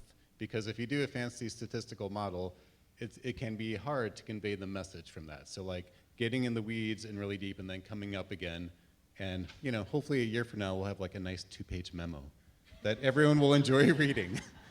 So hopefully we'll get there. I'm gonna do another audience participation exercise. I'm curious how many of you have ever created a data product, like something that you put online to sort of be like, I'm trying to communicate something. Maybe it's a figure, maybe it's a map tool, something. All right, so a lot of people, right? So a lot of us are engaged in that kind of activity. And I'm guessing that given the number of you that raised your hand, that you've also been subject to some version of like, how does that relate to this other thing I saw over here? Or did you know about this other thing that you're doing the same thing about? Or, and I think the point is we live in this world right now of sort of blossoming availability of this kind of information that, I think that oftentimes I hear posed as kind of a frustration. Like, how do I deal with this? Oh, you're making another tool, and there's too many tools. Tool fatigue, right? Is a thing. And I want to just put out there that I don't think it's a problem. And let me tell you why. And I think because I think we are doing something that for decades people have been identifying as a need, which is opening up information from that is produced using some version of a scientific method that used to be very difficult to access, right? And it's becoming much easier to access. It is messy, but it is ultimately good. And so I would encourage we, to not worry about those criticisms so much and kind of maybe lean into it. But I think it also demands that we try to get better about that communication practice, which many of us put a lot of thought and thinking into. I know I'm in that boat. And one of the things we're trying to do with our project is really take heavy advantage. We have a fantastic advisory group and put a lot of thought. In fact, we've engaged with the designer through this project with the support of the HSIL, has allowed us to do that with Sound Data Science. And that's just proving to be an incredibly useful and fruitful endeavor. So I think thinking about that kind of communication side is really quite important. But the proliferation is not a problem, in my view. Okay, hot takes here. I mean, does that resonate with kind of what you're all seeing and doing? The proliferation of tools. Are there data or data sets that you wish were out there, or coordination that you wish existed that would help your work at all? We were talking about this in the car on the drive out here this morning because it was a long drive. I would personally love it if there was a lot of coordination, like just with LiDAR. It would be really great if every time someone got LiDAR, they like gave it to the Washington LiDAR portal, so we all knew we could find it there. So I wouldn't have to like reach out to Wendell Raymond to get LiDAR for the Duckabush, or like go onto like NOAA's Coastal Atlas and wait 3 hours to get the data download from there. Like it would be nice if we all were able to just, I don't know, communicate better somehow and put things in one area. Same thing goes with other, I could do a long rant about this, but like geospatial data in Washington, we have 3 really incredible resources. We have the Washington Geospatial LiDAR portal, or excuse me, just data portal. And then we have the WDFW geospatial. We have DNR, I think, has one that's perhaps separate. Department of Ecology might also have one that's separate. And so sometimes when I'm looking for something, I don't know which of those sites to go to, or if there's a mysterious like 5th place or a person I should reach out to find that data. And I think that perhaps if we were all able to communicate a little better, it would be awesome to get all of those in one place. How about for Clallam County? What data would benefit you and your the communities that you serve that is not there yet or you wish was there? More of what Chandra said. Yeah. So like having something in a centralized place. So not only for employees of Clallam County and planners and like public works to be able to look at and find that data, but also the general public. So we deal with the general public a lot, and they have questions and they want to see things and they want to know things. So having that data in a format too that is friendly to the layperson that can just pick it up and look at it and kind of figure out what's going on. Great. Okay.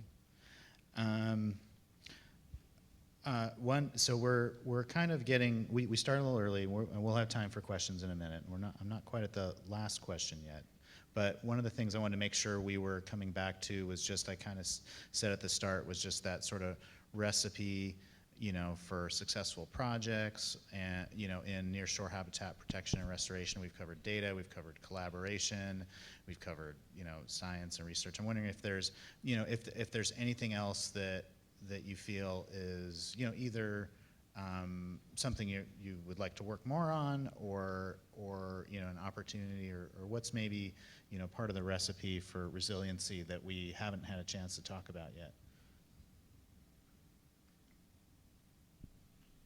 I'll take that to start. I think this question was on Matt's little paper that he gave us, and so I thought about it in advance. And I think the thing that I thought was, so I do have information on my list, right? Like in regards to coastal habitats in particular, we have to know where they are, how they respond to stressors, and those kinds of things. And that's all information that we don't necessarily have access to currently. So those are important sort of science questions. So that is part of the equation. But the other things that I put on my recipe are mostly people. And the sorts of people that I think are so key are sort of people that I view as like process connectors, I guess. I sort of referenced the MRCs and the LIOs and the ERNs. They're these kind of like places where people can come together and learn about other venues and talk with people that are working in different realms and start to figure out, and the people that I think are most effective in those venues are the ones that are taking that information and like connecting processes, right? So trying to figure out how to leverage, habitat restoration dollars for hazard risk reduction or whatever, sort of making these connections. I think that's a really sort of important piece of the puzzle, especially in Washington State right now, probably in the rest of the country too, but I focus on Washington. And then the other, I think really important part of the equation in regards to people that we don't, I think, do as good a job currently as we could is also really figuring out those ways to have voices injected into the process that currently are not in the conversation. And so how do we sort of like draw in, and this is not a new idea, but how do we just engage people that are not contributing to the conversations currently? And so that's another really important piece of the recipe, I think, that we have a lot of work to do on still. Yeah, great. I had people in my recipe too, which sounds kind of weird to say. It's okay. But quickly, there's a lot of ways you can measure effectiveness or resiliency on beaches. And part of the excitement for me, I'm a trained ecologist. Sometimes I pretend to be a geomorphologist, and I am not a social scientist. But as part of this HSIL funding, we've been developing new protocols over time and putting them on our website. And so Morgan's been taking the lead on this, on developing a survey that we're calling Human Dimensions. And it's just a way to measure people's perceptions on beaches, how they use beaches, how they relate to or not to habitat restoration. And so it's really exciting because we'll launch this, hopefully in a month or so, and then wait a half year and then see what the survey results tell us. And it's just really exciting to produce new data, try to get that human element involved, and see what comes out of it. I think, the people, find partners and let them help you. I am terrified about doing any sort of grant administrative stuff. I'd rather work with data than people a lot of the time, so I'm so thankful to Rebecca for doing a lot of that. But for one of our big restoration conservation projects on the Big Quilcene River, we've been able to use federal highway funding to do salmon habitat restoration, thanks to help with folks from Jefferson County and also the Hood Canal Salmon Enhancement Group. So please reach out to your community. Don't be afraid to reach out to tribes. We really want to help with all of the projects. But if you are generating data, try and make some sort of tool, some sort of web app, some sort of way for people to understand and interact with it. Because a lot of what we do is really nerdy and is really niche, and a lot of people don't understand it. And if they don't understand it, they won't understand the power of that data. So the more accessible you can make it, the better. And I think, to Chandra's point, it'll also dispel a lot of the wrong data that's out there, or what people talk, because I know in Clallam County there's a lot of things that are being said that are not correct or not true. So this data hopefully will help dispel a lot of that and get the correct data out there. Oh, great. I'd like to just do, I think, a closing thought, and then we'll go to, I think we've got still time for questions. So the closing thought is, well, first off, what are you, excited about just for today or the morning session? But that's kind of a leading question. So it could also be, what are you excited about in your work? Coming up, what do you, what gives you energy? Go ahead. I'm gonna think about that. Oh, thinking. All right. I can talk right away. All right, energy. Fieldwork season is exciting for us. So, for this project, we're most active in summer in the daytime, low tides, and so that's always exciting. There's a number of people here who have come out to beaches with us. If you ever want to get involved, let one of us know. So yeah, getting out in the field, but really, since again we are coming into the final year stretch of this, I am a nerdy scientist, right? And so we do produce, hopefully, peer-reviewed publications. You can find them on our website. If it's too much, again, then that's great. That's why we produce memos. So I like into that answer point. We have to think of the complete project and how to get to the end goal, and that's always exciting because it's a bit unknown. I don't know what the data is going to tell us yet. Great. Any other? Go ahead. Just to keep it directed towards today, I circled a bunch of talks on my thing. I'm excited to hear from you all about the projects that you've got going on. I think a lot of them that I circled are ones that I've heard whispers about, and so I'm excited to get a little bit more. To jump off what Jason said, I'm also excited for field season, and especially having grown up on the Olympic Peninsula, it's so beautiful out there, and sometimes you watch the community and the shoreline change and you go, ooh, but to feel like there are people who are trying to save it and trying to preserve the natural beauty and all the ecosystems, and seeing everybody out here who's doing the same is really empowering and really exciting.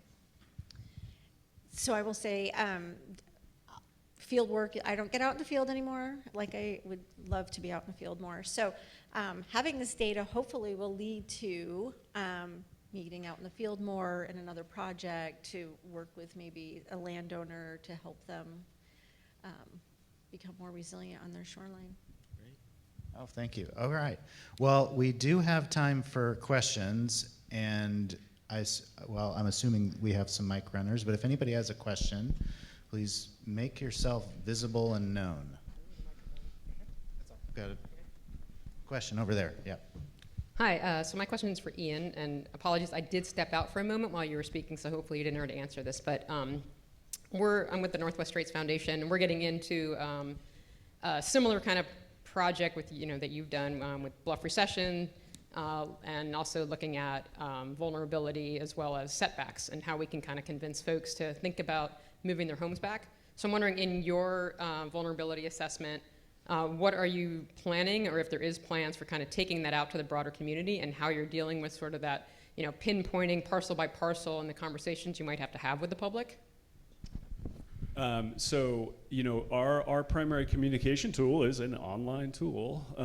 So adding another one to the mix. And, the hope is that, we're going to be able to craft it in a way that makes it, I think, Rebecca sort of said, something that can be intuited as quickly as possible. That's the goal. It's a hard thing to accomplish. But that's our main mechanism, outside of me just going around and babbling about the project to as many people as I can get in front of, which I will also be doing. It's not a project that the primary audience is not homeowners in our case. And so that's not an audience that I'm targeting from the standpoint of like any specific engagement or when we design the tool. It's actually the intended audience is the sort of professional coastal manager kind of community is the primary audience. And so that's where the engagement is targeted. There was a second part. Or was that it? Did I cover it? Okay. Yeah. Thank you. Any other questions? I see a hand over there, but no. Oh, in the back, yeah. I think you were first. Oh boy. Hi. So my question is basically, so I'm kind of at this seagrass table here. I'm supposed to be the local practitioner, which our local eelgrass restoration program was focused on 500 miles of coastline. And I'm kind of operating as the most localized professional practitioner. And so I guess it's a more broad, open question, though, of like, I've noticed with my work this gap, and I think we definitely had challenges because we're trying to look so broadly, like across such a far range, and specifically in the subtitle, it's something that I've noticed. We don't have as many like hands-on practitioners that can focus in on a single site. And so the question is really, have you guys been able to develop ways or partnerships with professionals and focus in on place-based restoration and conservation practices? And could you share if you guys had any successes or challenges with kind of the balance of there's so few of us trying to do so much work, but we also need to really understand each site?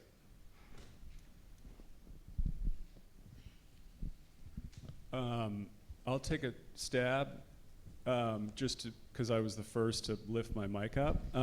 So I guess I'm not totally sure exactly if this is addressing your question, but I think the way that I think of this challenge, like how do we sort of like try to think about a larger spatial area while at the same time giving attention to local, very site-specific projects or pressures or how you go about actually doing something on the ground, perhaps. And again, in my mind, the way that happens for me, at least, is through those entities that are out there where these people gather. For me, it's the lead entity. I've really sort of, I've sat on our, North Olympic Peninsula lead entity for years. I don't do restoration projects, and so largely I'm there as a reviewer.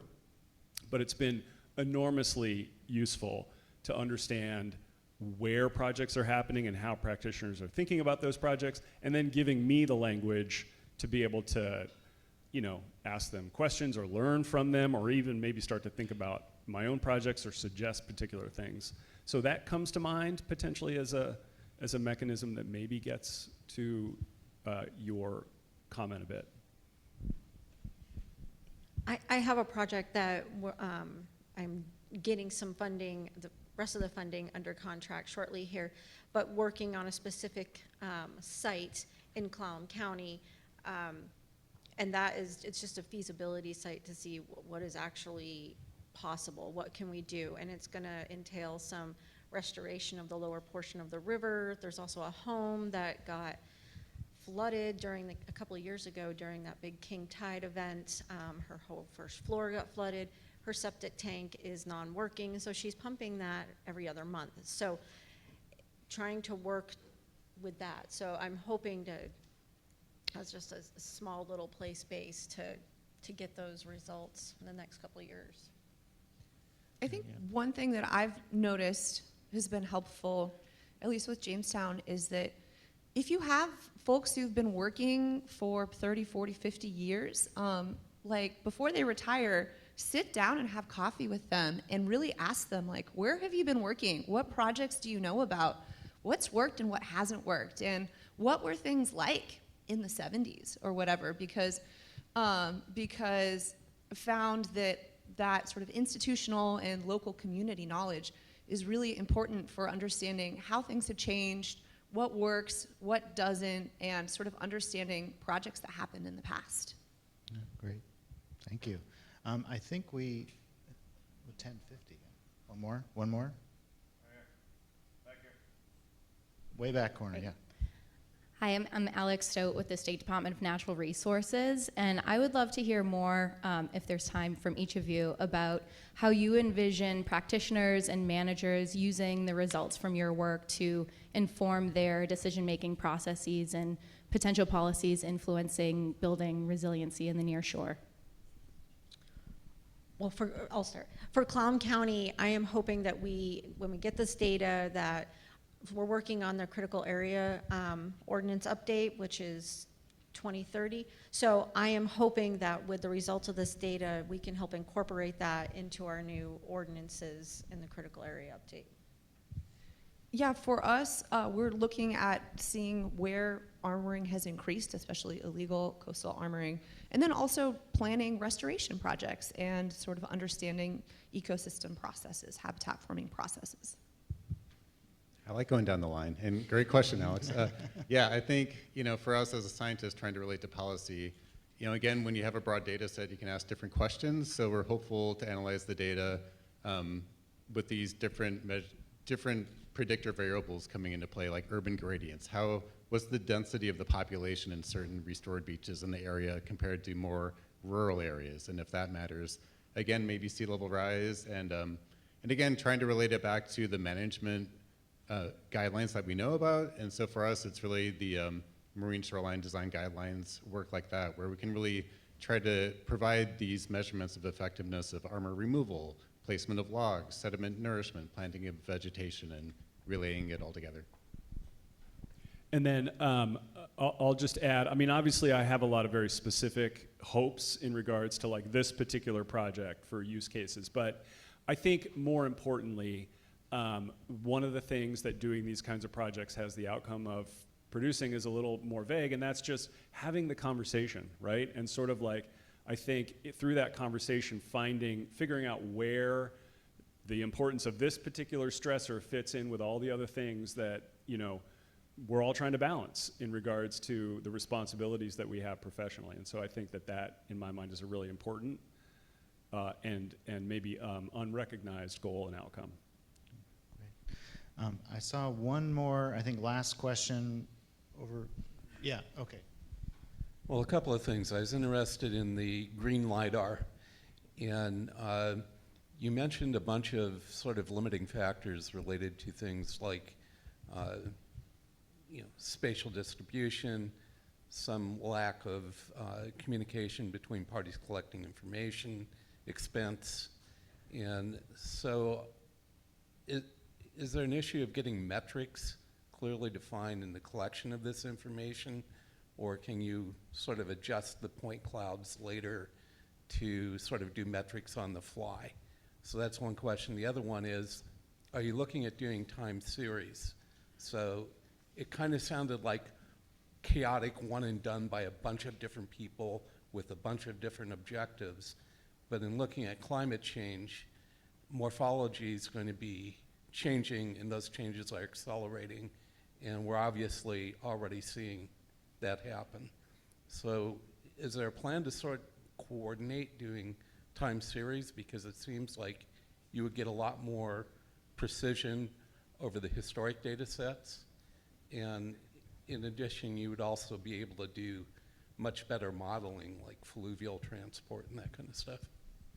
Absolutely, we would love that. I think for now, just having one baseline with a date so that we know how things look like now is a great place to start. And just because of this specific grant has a time limit, I think we'll probably be looking to repeat this in the next couple years, hopefully the whole section again, but that will depend on our capacities in grant funding and things.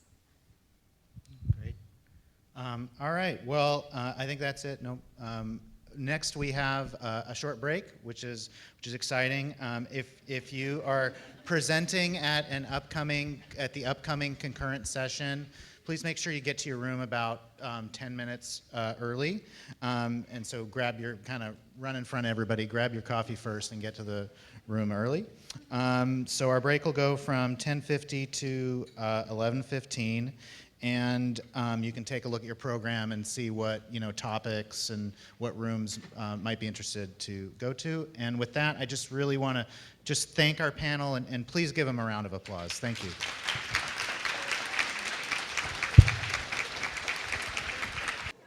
All right, I'm Rachel Latchford, and I'm the Floodplains and Estuaries Implementation Strategy Lead on the HSIL team.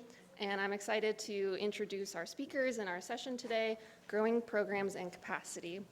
Lack of capacity is a common challenge in the Puget Sound habitat recovery community, and investing in capacity building and workforce development helps advance the approaches outlined in all 4 habitat implementation strategies.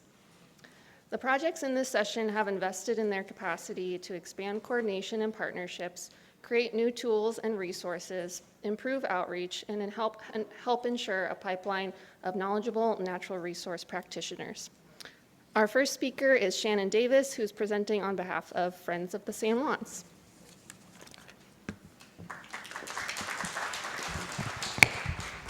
Thank you. I'm Shannon Davis, and I've been with Friends of the San Juans since 2003.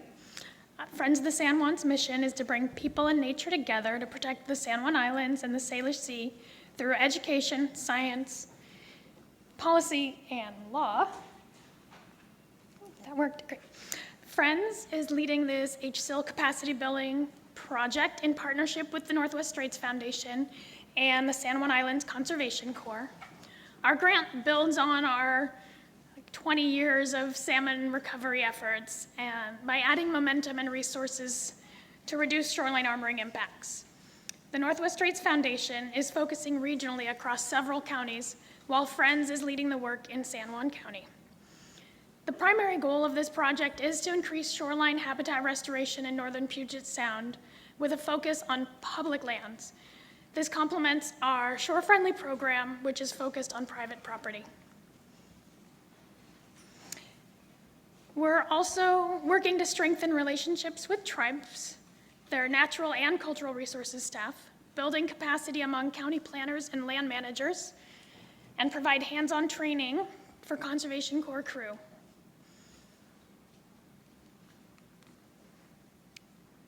San Juan County sits along the migration routes of 20 out of 22 ESA-listed Puget Sound Chinook stocks, along with salmon from British Columbia. Research shows that San Juan County's shorelines provide critical feeding and rearing habitat for juvenile salmon. At the same time, many of these vital habitats are altered. Armoring degrades 17% of the county's non-bedrock shores. I had to throw in one really ugly picture. in San Juan County, shoreline armoring impacts 22% of our feeder bluffs, 27% of forage fish spawning habitat, and 17% of pocket beaches. One of Friends of the San Juan's strengths is our long-term research on shoreline conditions. Besides mapping the location of forage fish spawning habitat, feeder bluffs, kelp and eelgrass, we mapped the location and condition of shoreline modifications twice. Using this knowledge, we can strategically prioritize our restoration efforts. Also, as you can see from this map, new armoring is still happening. And we found that in San Juan County, most of it does not have all of the required permits. So there is still much work to be done.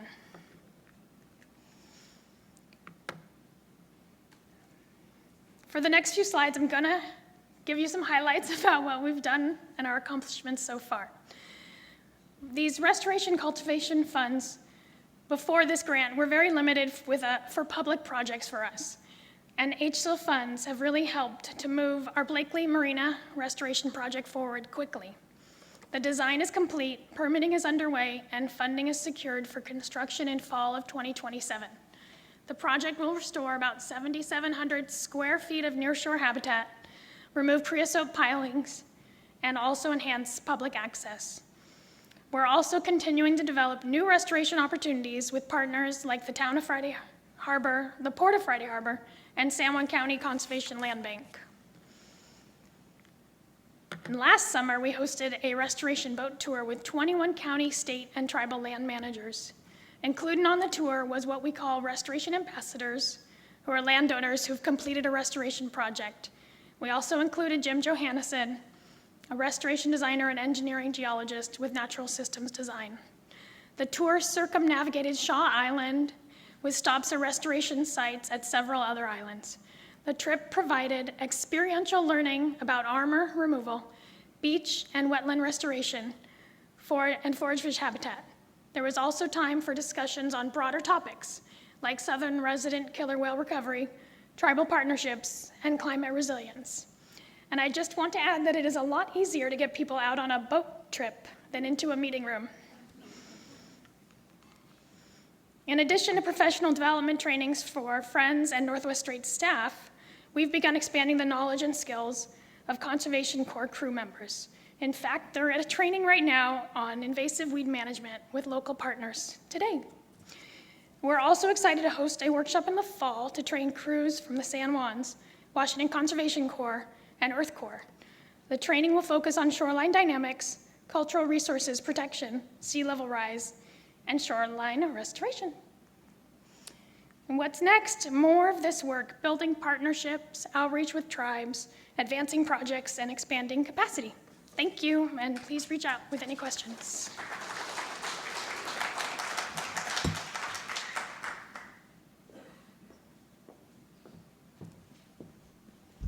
Thanks so much, Shannon. Our next speaker will be Whitney McDaniel, who's presenting on behalf of Hood Canal Salmon Enhancement Group.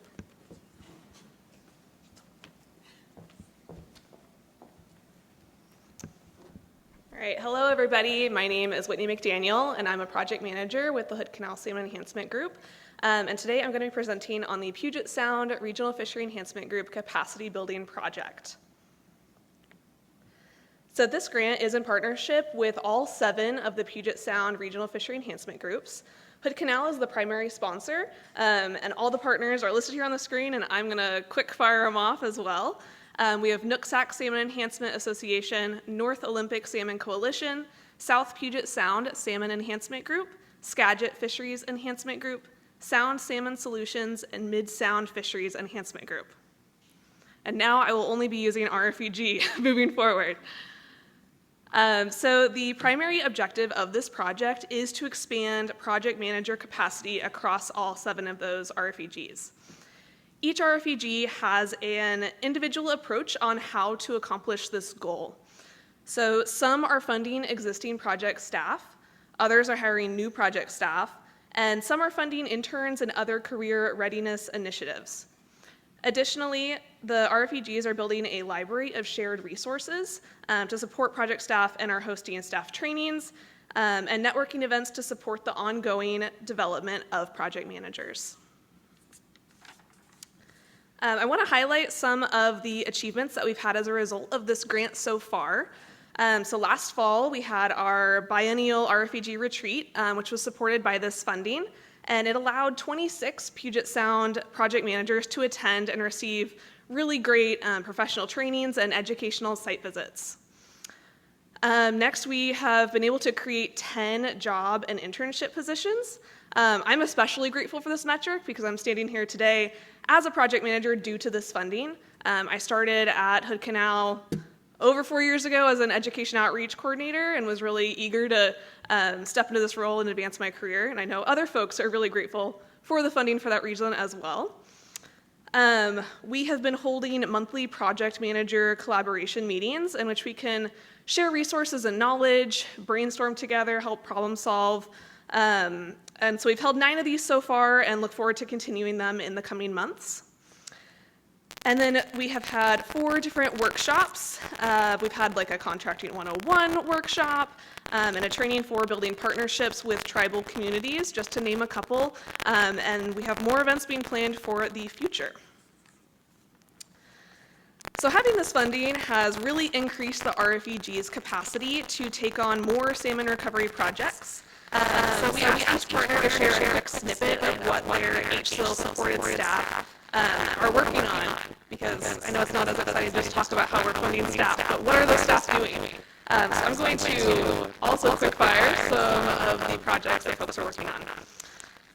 North Olympic Salmon Coalition has been restoring 45 acres of critical floodplain and riparian habitat along Chimicana Creek in Jefferson County. South Puget Sound is doing a complete fish passage culvert inventory in the southern region of Raya 15.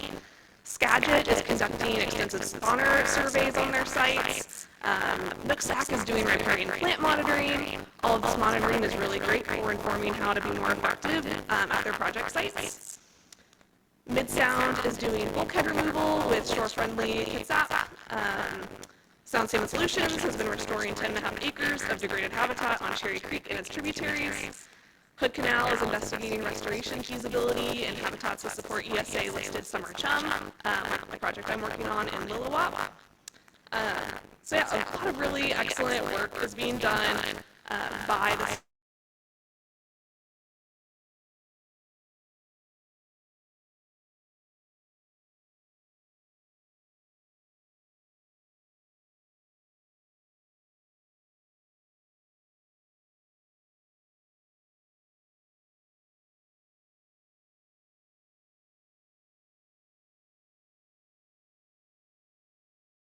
on topics such as drone operation, that sort of thing. And so this funding has really been critical in allowing the Puget Sound RFEGs to expand on our project managers' capacity. And so I want to thank you for your time and allowing me the opportunity to present on the Puget Sound Regional Fishery Enhancement Group Capacity Building Project.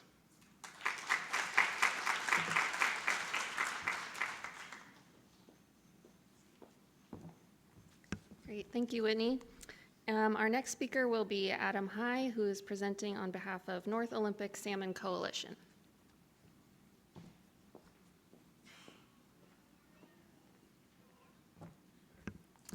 Hi, everyone.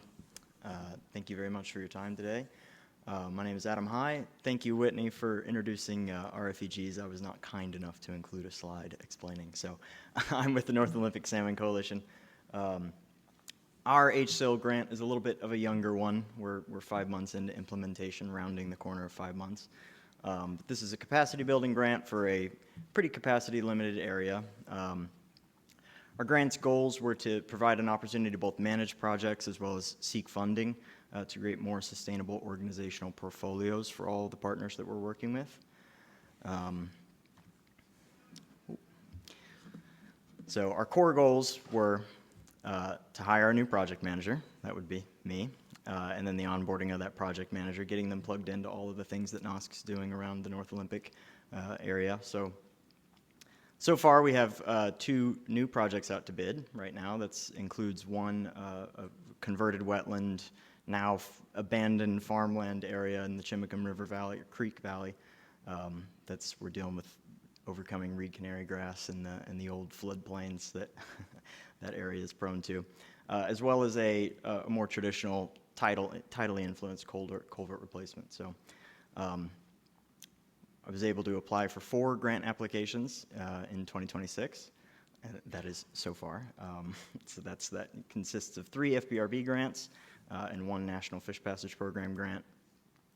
Currently managing 3 projects in design, and then we have 1 going to construction this summer that's also taking place in the Discovery Bay area. Another core project goal for this grant is our regional project manager coalition. So similar to the RFEG project manager meetings, we've been hosting, NOSC has been hosting project managers from around the region, from different organizations, which includes project managers from the conservation districts, the land trusts, tribal partners, county partners, a real mishmash of folks all doing restoration across the county that have traditionally been pretty siloed. We're a very widespread region, and there's a lot of in-betweens between the population centers. Excuse me. So we've been able to organize so far 20 participants in those meetings. Looking forward to building on more. And then we also have our WCC Career Pathways event, which this has kind of been the goal that I've been focusing a lot of my energy and attention towards. It's something I'm very passionate about. It had been originally scoped at just interacting with the WCC crew that NOSC contracts year to year, but we were able to expand it out to engage with all 9 of the Olympic WCC crews. So that's approximately 40 crew members that will be providing an event where we host a bunch of different presenters from different restoration, professional restoration, folks doing everything from private consulting to permitting and regulation. We're even going to do like academic researchers in the area, and giving all the WCC crew members kind of the things to look for after their time with the WCC. So that's something that I'm really engaged with at this point, and I firmly believe that there's really no better capacity building than trying to foster up the next generation of restoration professionals. So our sort of lessons learned, that's probably the most valuable this 5 months. Looking forward, that's capacity grant, adding more tasks to these small organizations that we're working with. That irony is not lost on me, and that's something that I've heard from a lot of our partners is I've been sort of conceptualizing it as a flywheel where we have a lot of front-loaded work and effort to try and engage with these folks and get something, get something going that is able to actually build on the skills and the knowledge base, the gaps that we have in the region. Those coalitions are really geared towards providing training opportunities and professional consulting trainings on expertise that we may not have that much experience in.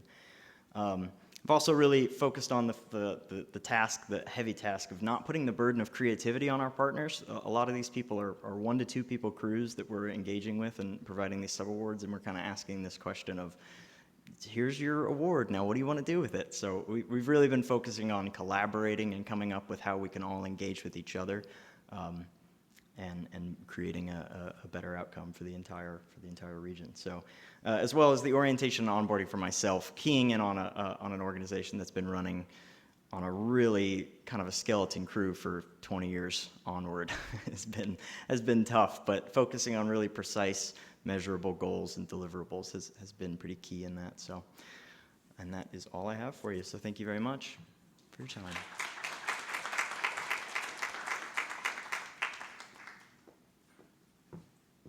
All right, thank you, Adam.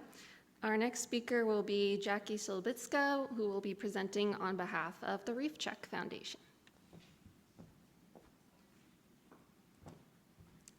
Great. Thanks, y'all, for listening in this morning. I'm Jackie Selbitska, the Washington Regional Manager for Reef Check. We primarily are doing kelp forest monitoring up and down the West Coast, and this project is building capacity for that monitoring, restoration through inclusive community science using citizen science volunteers. So I'm going to go through some of the highlights of the project that we've accomplished thus far.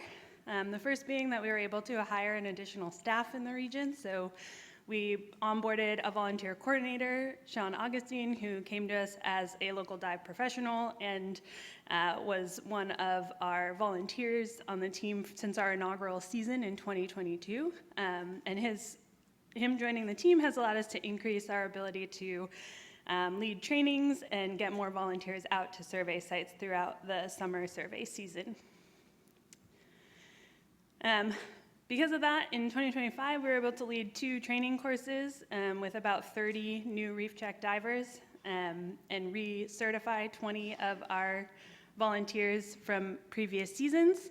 Additionally, we held a partner retreat, our annual partner retreat with our partner divers. We work with about 6 different partner agencies to get kelp forest monitoring surveys done across the Washington region. So all of these folks are volunteer citizen science divers, put in about 2,500 volunteer hours last year, and it supported the completion of 46 survey sites across the region. You can see them all here on the map. Additionally, we have 17 sites that are surveyed solely by partner divers, so we don't have to get our volunteers out to those sites. We work with these partner agencies to get these additional sites surveyed for a total of 63 across the state. Because we had this additional capacity with another staff on board, it freed up some of my time to do some of these additional outreach events. So last year we were able to present at 10 different outreach and information sharing events, including a variety of kelp-focused work groups, webinars, and we attended the Western Society of Naturalists Conference as our alternative to the Salish Sea Conference that were all virtual or in person, with a total of about 500 participants in attendance. Another focus of our project was partnership building. So we were able to continue partnerships that we have had in the past with those agencies mentioned previously, as well as develop new ones with government agencies, nonprofits, and tribes to help advance kelp-related work. And in December, hosted a workshop to build relationships with tribes to support their interest in kelp research, as well as tribal members interested in becoming scientific divers through our Dive into Science program. This focus on partnership building has allowed us Reef Check's involvement in the development of understory kelp indicator for the Puget Sound vital sign as well, and that built on an existing relationship we have with the Seattle Aquarium. And then lastly, we've been working on a lot of our revamping and building on a lot of our outreach materials, so we were able to revamp our kelp forest monitoring manual to include a lot of the regions that we've expanded into from British Columbia all the way down to Baja, and subcontracted to an underwater videographer who's going to help us remake some of our training videos and outreach videos. That filming will happen throughout this season, so we're excited to be ramping up for our next training and survey season in the next month or so, and get some of these additional parts of our project underway. So with that, I'd like to thank our funding, our partners who are listed here, as well as all of our volunteers that come out and survey with us.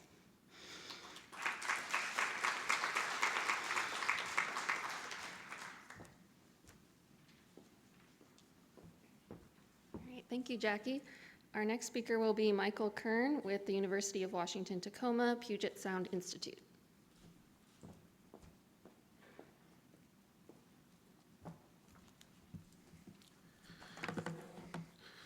Great, thanks very much. It's great to have this opportunity to talk about this important initiative, the Developing Collaborative Leaders for Puget Sound.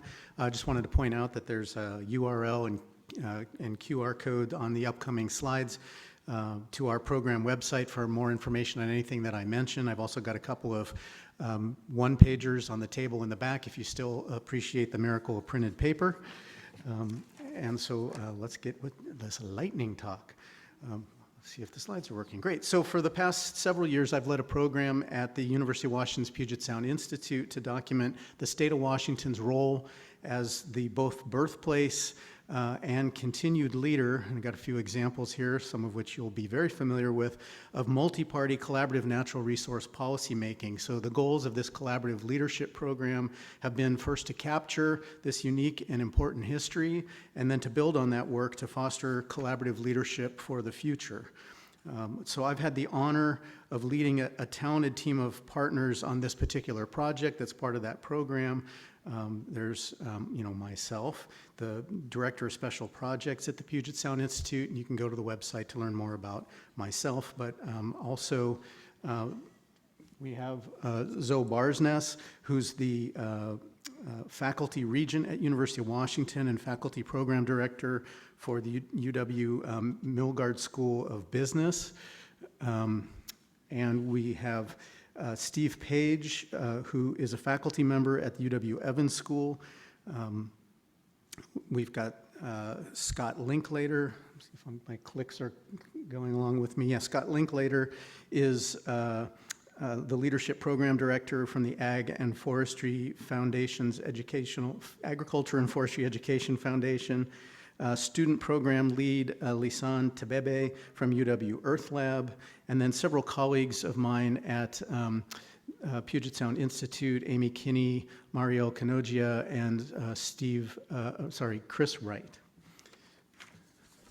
Program also has, though it's hosted at the UW, we've been externally funded by almost 40 program sponsors. You can see their names up on the screen. And we're also fortunate to have an accomplished and respected program advisory committee and a tribal advisory committee, both of which have helped to make sure that our approach is appropriate, accurate, and successful. So in the first phase of the project, in partnership with TVW, Washington's Public Affairs Media Network, the Collaborative Leadership Program resulted in a series of oral history interviews with past and present leaders about what it takes to resolve policy challenges collaboratively and demonstrate collaborative leadership. And we secured a permanent home for those interviews at the University of Washington Libraries and made reference versions available online. And you can see screenshots of a couple of those online versions. And then with TVW, we also created a documentary telling the story based on the interviews. And the trailer, the film, and other resources connected to that documentary are available from the website, and you can see the QR code and the URL on the screen here if that's of interest to you. So the program has been really favorably received. We've had dozens of requests for screenings and panel discussions, and I'll just kind of click through some of the places where we've had the opportunity to present it and some photos from that. This is just kind of a subset at this point. But it's led us to be even more focused on fostering collaborative leadership and asking questions about how you foster collaborative leadership that I'm going to have to go through really quickly. And so why we sought and we're pleased to receive funding from HSIL to build collaborative capacity among the workforce working to implement habitat protection and restoration strategies in Puget Sound. And so this slide shows the objectives and how they were described in the grant. I'm not going to spend time on them because I don't have time in a lightning talk, but you can see the kinds of things that we said we were going to do. There's 4 big tasks in the Developing Collaborative Leaders for Puget Sound project. Developing a leadership course with the UW Tacoma Milgard School, mid-career workshop with the Ag Forestry Leadership Foundation, building skills and capturing next generation voices with UW Earth Lab, and then doing a series of intergenerational dialogues with Earth Lab. And these are the details, which I'll just so quickly run through. On that first task of the course, I mentioned that's working with Milgard with input from Steve Page. A new course on collaborative leadership, we're piloting it this summer to be ready for replication. You can see who it's open to, variety of graduate and undergraduate students, with a focus on developing private sector leaders who are versed in skills and challenges of protecting and recovering Puget Sound. And you can see some of the topics there. For the workshop, that's with the Ag Forestry Foundation, a full-day training. Again, a pilot ready for replication for professionals in agriculture, forestry, natural resource management. Again, the focus is on developing collaborative capacity in the lands development cover and floodplains estuary strategies. The topics you can see there. And we're consulting with our advisory committee for the Alphabet Soup Washington State Tree Fruit Association, Floodplains by Design, and Bonneville Environmental Foundation, Ag Forestry alumni. We're doing an outreach plan. I won't spend time on that. And then for the Capturing Next Generation Voices is an internship program with our valued colleagues over at Earth Lab, summer interns who are working with us. And you can see the kind of tasks that they're focusing on. And then lastly, getting very close to the first intergenerational dialogue we're doing with Earth Lab, a series of panels that will foster exchange of knowledge and community building among both current and future leaders. We're calling them the seasoned leaders and the emerging leaders. Students at the University of Washington's 3 campuses, as well as the Evergreen State College.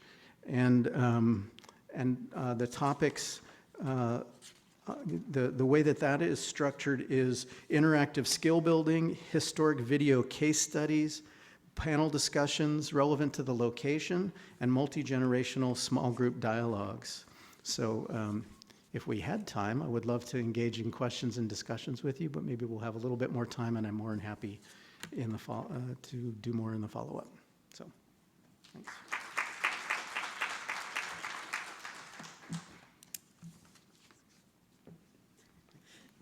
Awesome, thanks, Michael. And we should maybe have some time for questions for all the presenters at the end. Next, we're moving into our 2 longer talks. So I'd like to introduce Angela Sanfilippo with the Washington Department of Commerce.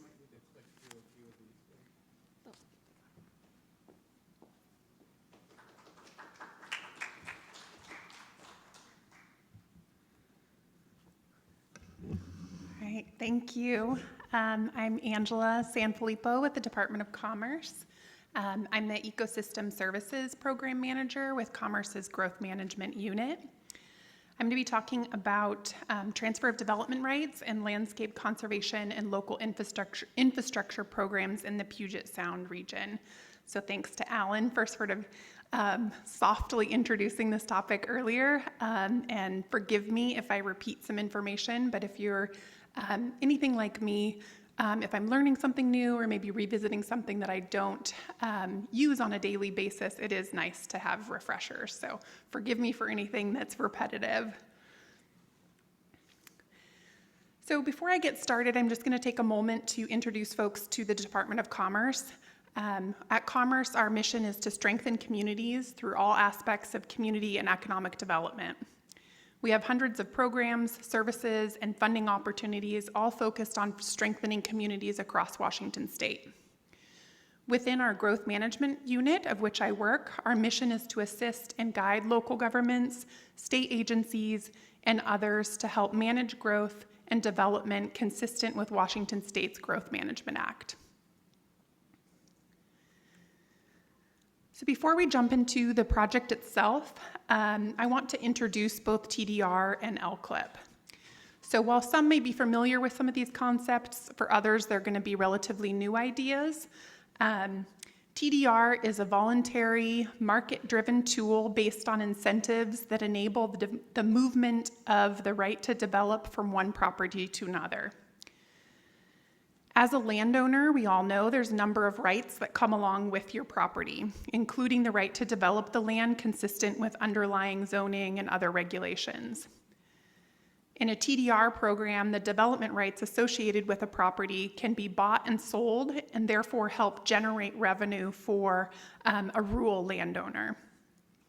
An urban developer buys the development rights, and in turn, they can add capacity to the development.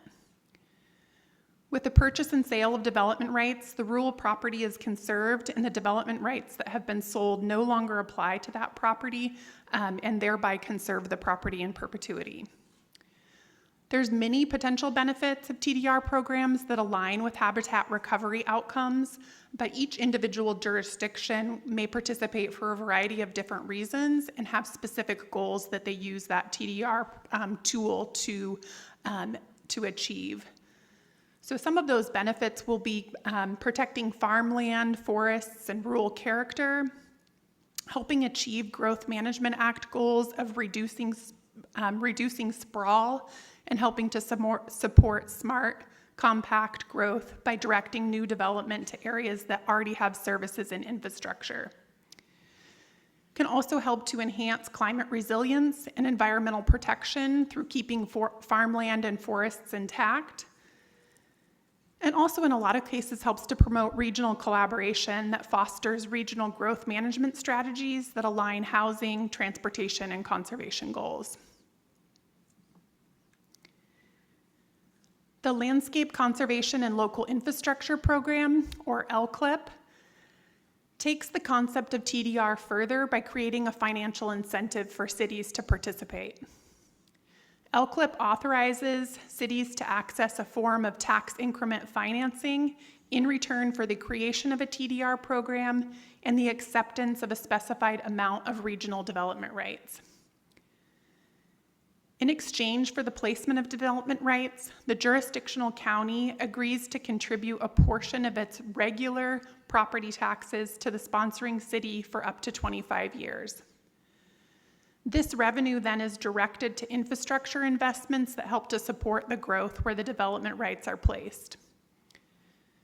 So just to note that LCLIP is only available to select cities in the central Puget Sound counties of King, Pierce, and Snohomish. The legislature mandated these counties to enumerate the saleable development rights from resource lands of long-term commercial significance and other eligible rural lands. PSRC then allocated these rights to the eligible receiving cities based on growth targets and other factors, resulting in 35 LCLIP eligible cities in King, Pierce, and Snohomish counties. So with the funding awarded by the HSIL, Commerce was able to hire a technical consultant team that's led by Echo Northwest to help create a TDR and LCLIP guidebook, hold informational and educational workshops, and work with cities in the Puget Sound region on feasibility studies that will help to advance both TDR and LCLIP across Puget Sound. In turn, this helps to conserve the forest, farm, and natural areas and promote infill and redevelopment in high growth areas. So one thing we've heard from communities is the need, much needed technical assistance and support. The TDR and LCLIP can be fairly complex, especially in smaller communities that don't have maybe dedicated staff. The need for technical assistance and resources to help to better understand and do kind of the legwork, feasibility studies. Feasibility studies to know that these programs will work in their communities was a high need. We also see that the receiving sites, so identifying those urban areas is a limiting factor with some of the TDR success in our region. So expanding the access to receiving sites was a primary goal of this project as well. So we do have a draft of our guidebook and toolkit. It was released in June of 2025 and is available on Commerce's TDR webpage. The guidebook includes a roadmap for implementing TDR, also model rules and implementation guidance, checklists, and readiness assessments that help to determine whether TDR and LCLIP may be a good fit for a community. As part of the toolkit, Echo Northwest developed an interactive revenue projection tool that will help local governments to explore how TDR paired with LCLIP could shape growth and affect revenue in local infrastructure planning areas. The tool itself is really for illustrative and purposes only. It helps to educate and inform planners, community members, and decision makers on related policy choices, but does not take the place of market studies and some of the feasibility study work that we're doing in some of the communities. So to use the tool, you select the city that you're interested in, and then the allocated share of development rights from PSRC, as well as the population and employment growth by 2050 automatically populates. And then there's several questions related to growth scenarios, development intensity, and potential TDR use that you can kind of toggle with and play around with to help see the projected building square footage per year that's associated with TDR and the corresponding LCLIP revenue through 2050. We held our first workshop in June of 2025 that corresponded with the release of the draft guidebook and the interactive tool. The workshop itself is recorded and available on Commerce's TDR webpage and goes through in detail the key concepts of both TDR and LCLIP and offers some insights into important considerations for local jurisdictions that are exploring whether either or both of these tools would be a good fit for their community. Our second workshop is tentatively scheduled for September of 2026. It's going to cover some similar content, but will also focus on the feasibility studies and lessons learned from working with cities across the Puget Sound region on developing or enhancing TDR and LCLIP programs. So while the feasibilities will inform the next workshop, we also will be updating the guidebook and toolkit, helping to create more robust tools grounded in the lessons learned, the real current challenges that cities are facing, and some of the community priorities that we're seeing within those feasibility studies. So currently our team is working on feasibility studies in Auburn, Bellevue, Bothell, and Berrien. And each of these cities are experiencing a variety of growth pressures and have various priorities for their TDR and LCLIP programs. The feasibilities themselves provided, as I said, much needed technical assistance for LCLIP eligible cities that are committed to exploring TDR and LCLIP. We don't have a requirement that they adopt programs, but really they commit to a good faith effort to explore with both their planning commission and their city councils whether this is a good opportunity for them with support with the feasibility and market studies done by our technical assistance team. Each study is customized to the city and includes an analysis of zoning, infrastructure, growth scenarios, and economic factors, as well as providing some strategic recommendations on how to integrate TDR and LCLIP into urban planning and development regulation updates. And then it also includes, as I said, it doesn't require adoption, but it includes an implementation plan for adoption should the city decide that it's a good fit for them. So just a little bit about the feasibility studies themselves. The Berrien and Bothell feasibility studies are similar in terms of the city's interests and key research questions. These two communities are exploring how TDR can be integrated into an already upzoned environment with many development incentives already built into baseline zoning. And they're exploring the viable policy levers for TDR to function as a value exchange tool in their communities. It also is going to help explore how TDR relates to each city's evolving affordable housing strategies and the relationship between affordable housing incentives and TDR and future code changes. Bellevue is a little bit different position in that they have an existing TDR program that I think Allan mentioned earlier, and an existing revenue sharing agreement with King County that they're interested in extending and looking at a new area in which to offer a TDR program. So we're focusing on the Bell-Red area. It's located in northeast Bellevue, and it's a corridor that's rapidly expanding and transforming from an industrial area and evolving into more of a mixed-use urban hub featuring light rail access and transit-oriented development. So it also, this particular study is updating an existing exchange rate, which helps the program to normalize between the buyer and seller because land in one location is not comparable to land in another.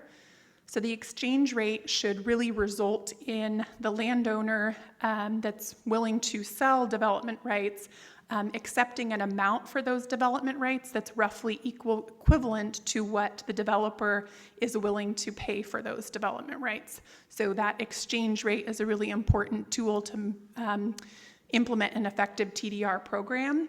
And the only way to really know what that exchange rate should be is to set up both good incentive structures and to have a TDR program design that's really reflected in the realities of the market. And then last feasibility study that I'll cover, we just initiated some scoping conversations with the city of Auburn. It's kind of fun because we're in Auburn today, so it's nice to highlight a local example.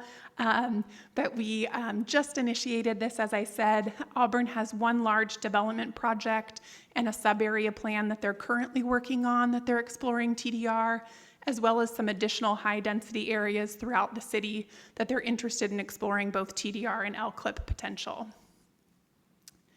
So stay tuned for the completion of those feasibility studies, as well as some additional lessons learned and integration into our guidebook and toolkit.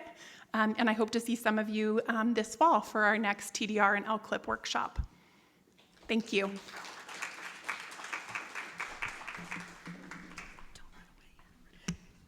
All right, thanks, Angela. And we have a couple minutes for questions. If anyone has questions for Angela, we have a mic runner, so we'll come to you if you have a question.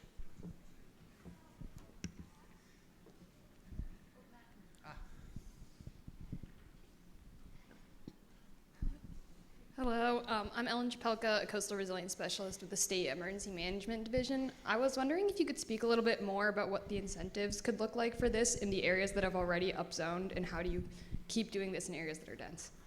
Yeah, good question.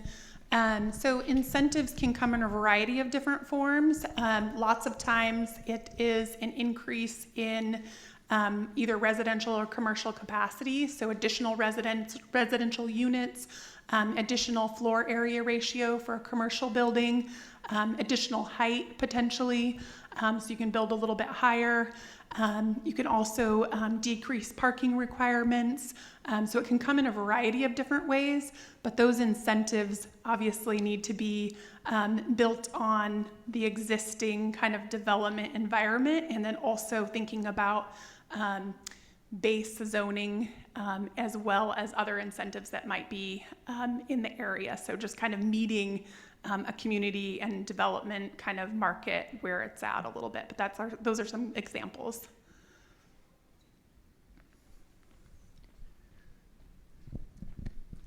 Thank you, my friend.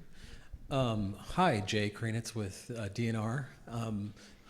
Excuse me. I'm curious if you have any thoughts on the challenges and the opportunities with the areas that would be donating or providing the development rights. So just thinking about like what are the obstacles, and then what are untapped opportunities with those areas?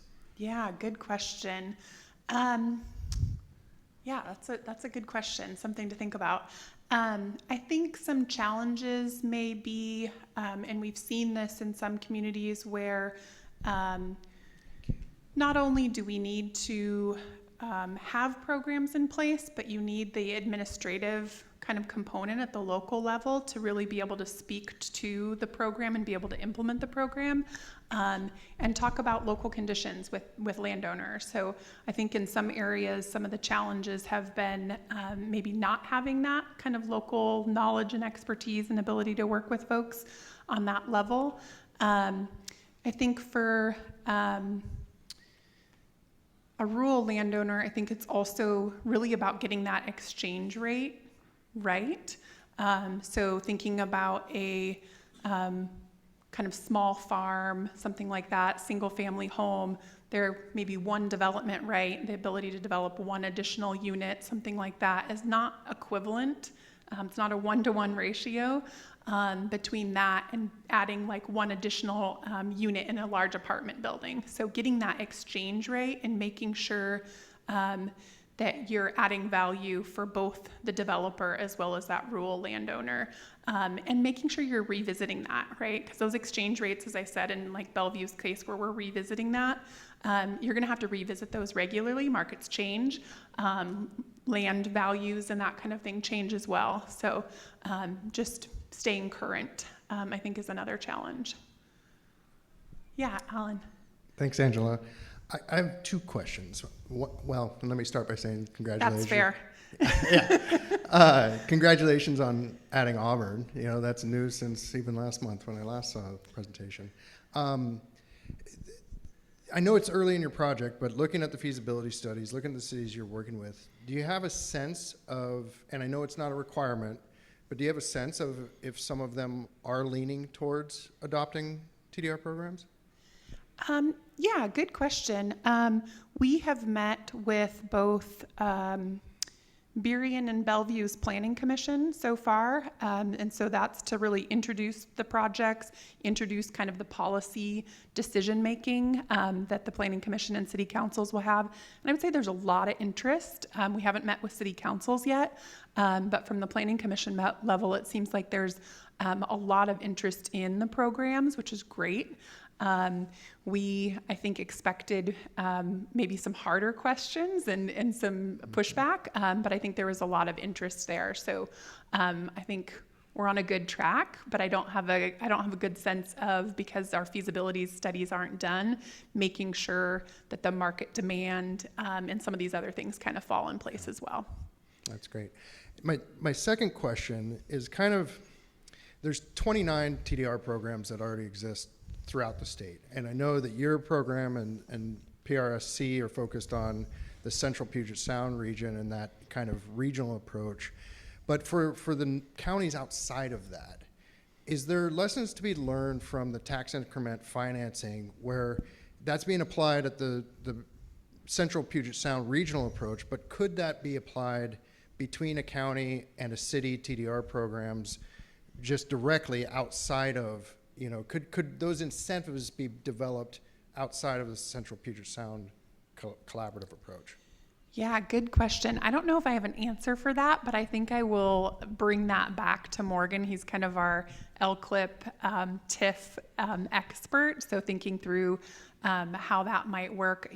You know, you can go through the formal LCLIP process, or like in Bellevue's case, and I think Shoreline also has this in place. They have a revenue sharing agreement that's not technically LCLIP, but they've got these revenue sharing agreements with the county. So if you've got a supportive county and a city that's interested, I think there's a path there, yeah.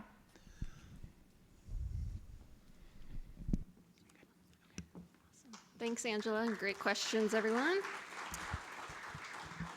All right. Our final speaker will be Priscilla Madrid-Drury from Whatcom County.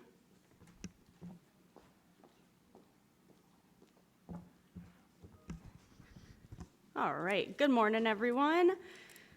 Full transparency, I am a blood and guts field biologist by trade, but today I am cosplaying as a very competent and confident public speaker. So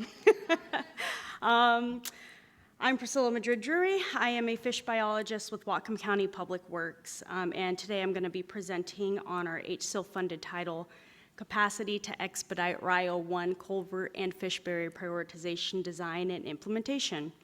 As that long title suggests, the purpose of this project was to expedite priority fish barrier removal projects and implementation across Water Resources Inventory Area 1, or RIO 1, the Nooksack Basin and adjacent independent streams, in order to restore access to historically available habitats deemed necessary for the recovery of threatened and at-risk salmon populations.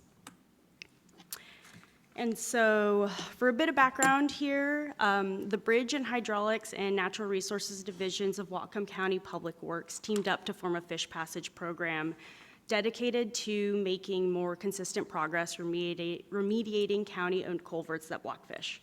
In 2023, Whatcom County, Washington Department of Fish and Wildlife, Lummi Nation, and the Nooksack Tribe Indian tribe signed a memorandum of agreement, or an MOA, to collaboratively prioritize and create a schedule for remediating culverts owned by Whatcom County that block salmon passage, as well as to secure funding sources as they became available.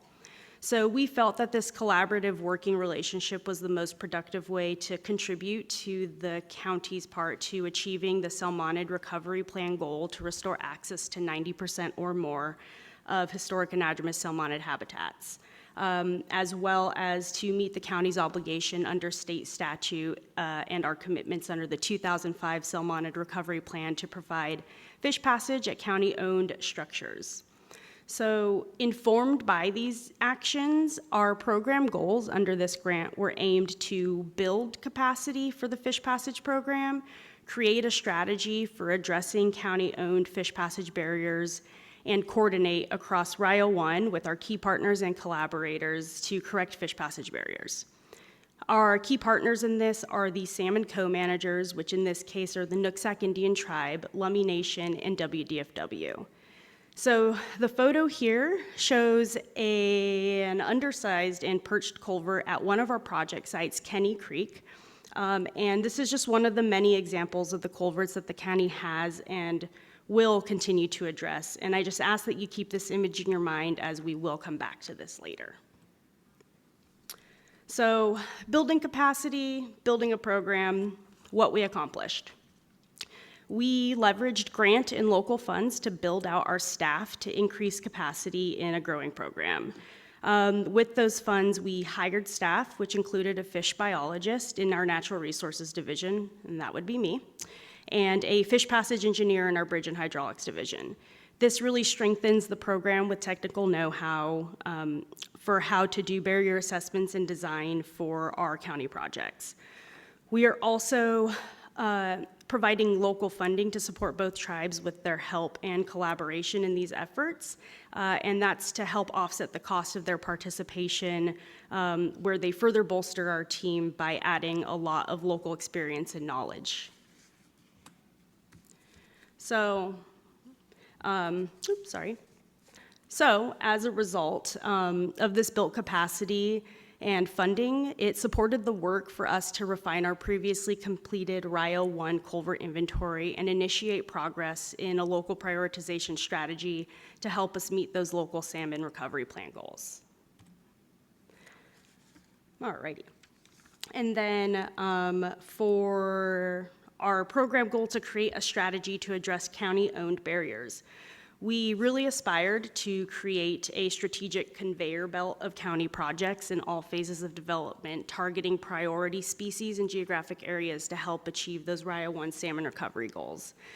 A large portion of this HSIL funding went into initiating our Black Slough project design process, and that's going to be the cluster on the map here to the southeast, where restored passage and site hydrology at these sites are important to contributing cool water to the South Fork Nooksack, which is temperature impaired. So this HSIL funding provided for us to hire a design team to begin site assessment, alternatives analysis, and design process for 5 culverts in the Black Slough area of the South Fork Nooksack River, as well as complete preliminary design for these Black Slough area culverts. We do have other grants and grant proposals in the works to get us to later stages of design on these sites, and we are working on developing that conveyor belt of projects in all phases of development.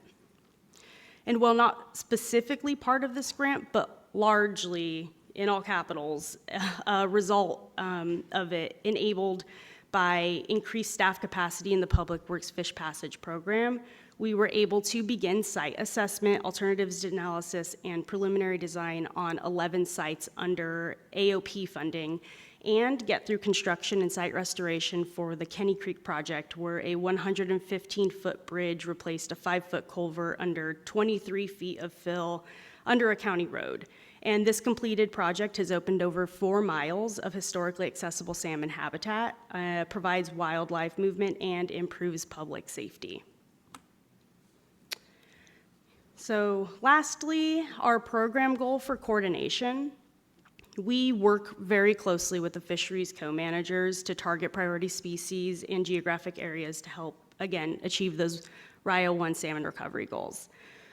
We also work with the City of Bellingham, the small cities within Whatcom County, the Whatcom Conservation District, and the Nooksack Salmon Enhancement Association, who are key collaborators in this work.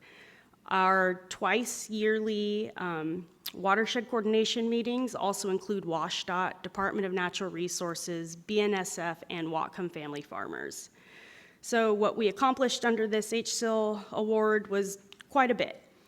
We hosted 2 sessions of WDFW-led fish passage assessment, or fish passage culvert assessment, and 1 session of habitat assessment training for 35 Whatcom County and local partner staff.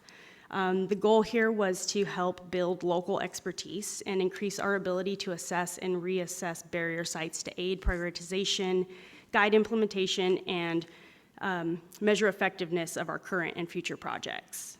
We also accomplished leading a collaborative and coordinated process with RIO 1 partners involved in culvert and fish barrier removal, with updates to our RIO 1 4-year culvert work plan. The county manages these updates to a 4-year culvert work plan that coordinates the efforts of all of these restoration partners working on fish passage, and it is a strategic list that reflects the priorities, authorities, and current opportunities of the individual project sponsors. And the collaborative nature of this group helps us create the most benefit we can with the available resources by their staff or funding. As mentioned a moment ago, these meetings are hosted twice a year, and while my words here may be redundant, I think it's important to reiterate that these meetings facilitate meaningful discussion, coordination, and collaboration. As a result of this funding, we have been able to continue to build on successful partnerships with the fisheries co-managers and the RIO 1 partners to correct fish barriers, as well as provide outreach about the work we are doing on a site level, so for landowner and neighbor communication about project awareness, a community level through website enhancements, project fact sheets, and a Public Works podcast episode on fish passage.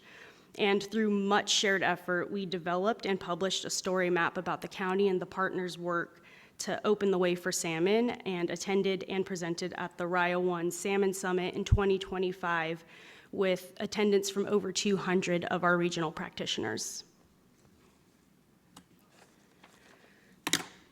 So all of the above-mentioned accomplishments and results highlight the impact of this HSIL funding we received on the county's ability and the ability of our partners to make progress toward our larger YO1 recovery goals. So what's next? Hopefully more projects that look like this. I don't know if you recall the photo of the culvert from that first slide that I asked you to keep in mind, but this is the finished product. This was our Kenny Creek Bridge project completed in fall of 2025, again opening over 4 miles of historically accessible habitat to salmon. Really looking forward, this is just one example of the work we can get done with the right support and the right funding. And so beyond that, facing challenges and moving forward.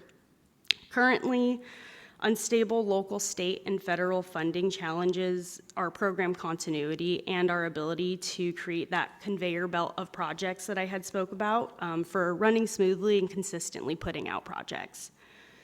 We are experiencing declines in our county road fund, which makes us unable at this time to hire an engineering tech to support assessment, design, and construction inspections. Our program unfortunately experienced some staff turnover and resulted in the inability to rehire our fish passage engineer position into the near future.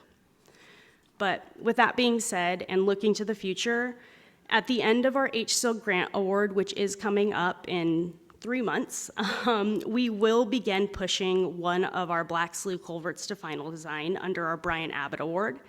And we have applied for new Brian Abbott funding to finalize design on a second and third site, as well as construction of 2 of those 3. We are also working with funding agencies and a consulting firm to advance the design work of our 11 sites under our AOP grant. And our intention is to keep that conveyor belt of projects running. So, this grant funding provided a mechanism to expand and accomplish key capacity, collaboration, and coordination goals. We plan to continue to make steady, measurable progress towards restoring passage and contributing to recovery goals. And with this HSIL project coming to a close, I would like to just extend a sincere thank you to the amazing HSIL grant managers that I had the pleasure of working with and learning from. Again, I am a blood and guts filled bio, and I got put on this as a grant admin, so a lot of learning. I also want to thank the co-managers for all the support while we continue to build this program up, and a thank you to my Fish Passage team at the county for helping me get over my fear of public speaking. I am still very much afraid. Also, there is a link to our story map here that if you feel so inclined to visit, we would love to get it out there. A lot of dedication and work went into this and a lot of collaboration. So thank you so much. Questions? Any questions for Priscilla?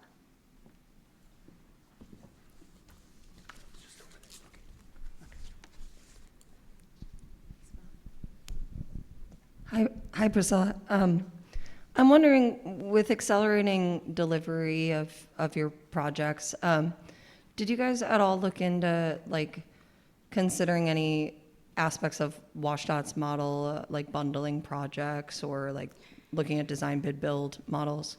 Yeah, so we actually, those RIA 1 culvert coordination meetings that we do are largely looking at how we can bundle and coordinate those projects. So we work really closely with other collaborators like NC, which is the Nooksack Salmon Enhancement Association, as well as the Whatcom Conservation District, where they actually help and assist private landowners in their culverts. And so being able to look comprehensively at this program for if the county, and WSDOT also sits at that table with us during those meetings. So looking, if we're like, oh, we know that WSDOT is working in a certain area, is there a high priority or like a higher benefit to us targeting certain sites in that same area to help remove any upstream or downstream potential barriers?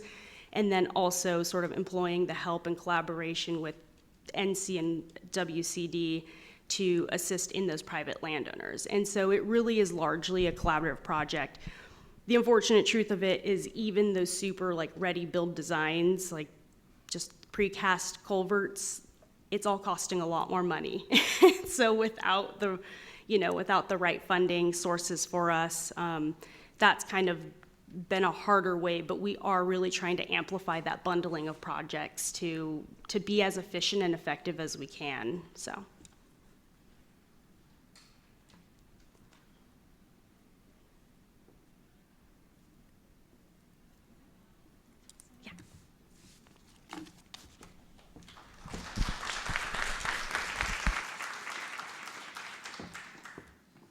All right, we have a couple more minutes until lunch, so I want to open it up if there's any questions for any of the speakers that we heard from today. We've got a mic runner or two to come, so just want to open the floor.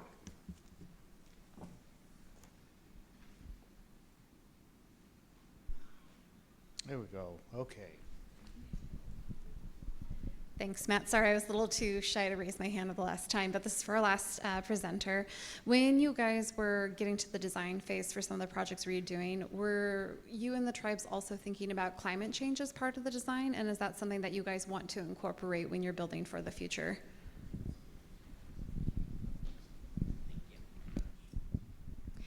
Yeah, so as part of the actual design phase of working with our consultants, we have a lot of standards that are geared towards creating structures that are resilient in the face of climate change and climate adjustments, especially with the area that we live in. Whatcom County is lots of floodplain and alluvial fan, and there's a lot of sediment transport going through a system like that. And so largely for these culverts, it is a huge consideration because we wouldn't want to put the work into fixing a barrier for it to only stand 10 years of time and us have to then fix it again in the face of that climate adjustment if it's not even near the end of life of structure. And so we are taking largely that into consideration, and in all of the we work really closely with those co-managers as well. They're with us from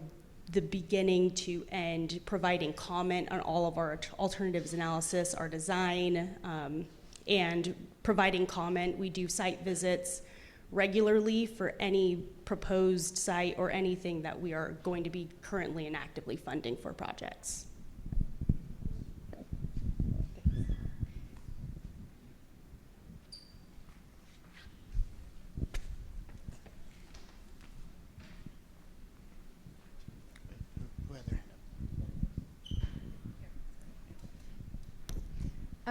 I guess a similar question about funding. I'm wondering if you have considered federal funding and how you're currently thinking about federal funding given the complexity of the landscape, and also just considerations about bundling projects. I know that usually when you think about federal funding, you probably want to apply for a major project. Yeah, so our AOP funding, the Aquatic Organism Passage, is actually a federal funding source. We do have that administered through a secondary, grant manager, but it is federal highway funding. And so that is largely with that transportation nexus where aquatic organism need assistance with that. And so that AOP grant funding that I had mentioned, we actually have 11 sites currently under site assessment and preliminary design. And that is a really large portfolio of us being able to get a lot of that preliminary work up ahead, so that, remember that conveyor belt that I had kind of mentioned is like, if we're able to get some of these sites to a ready design for us to then be more competitive for construction grants and construction funding, that's largely what that conveyor belt of projects is us trying to push as much design forward as we can to be ready for when more funding comes along.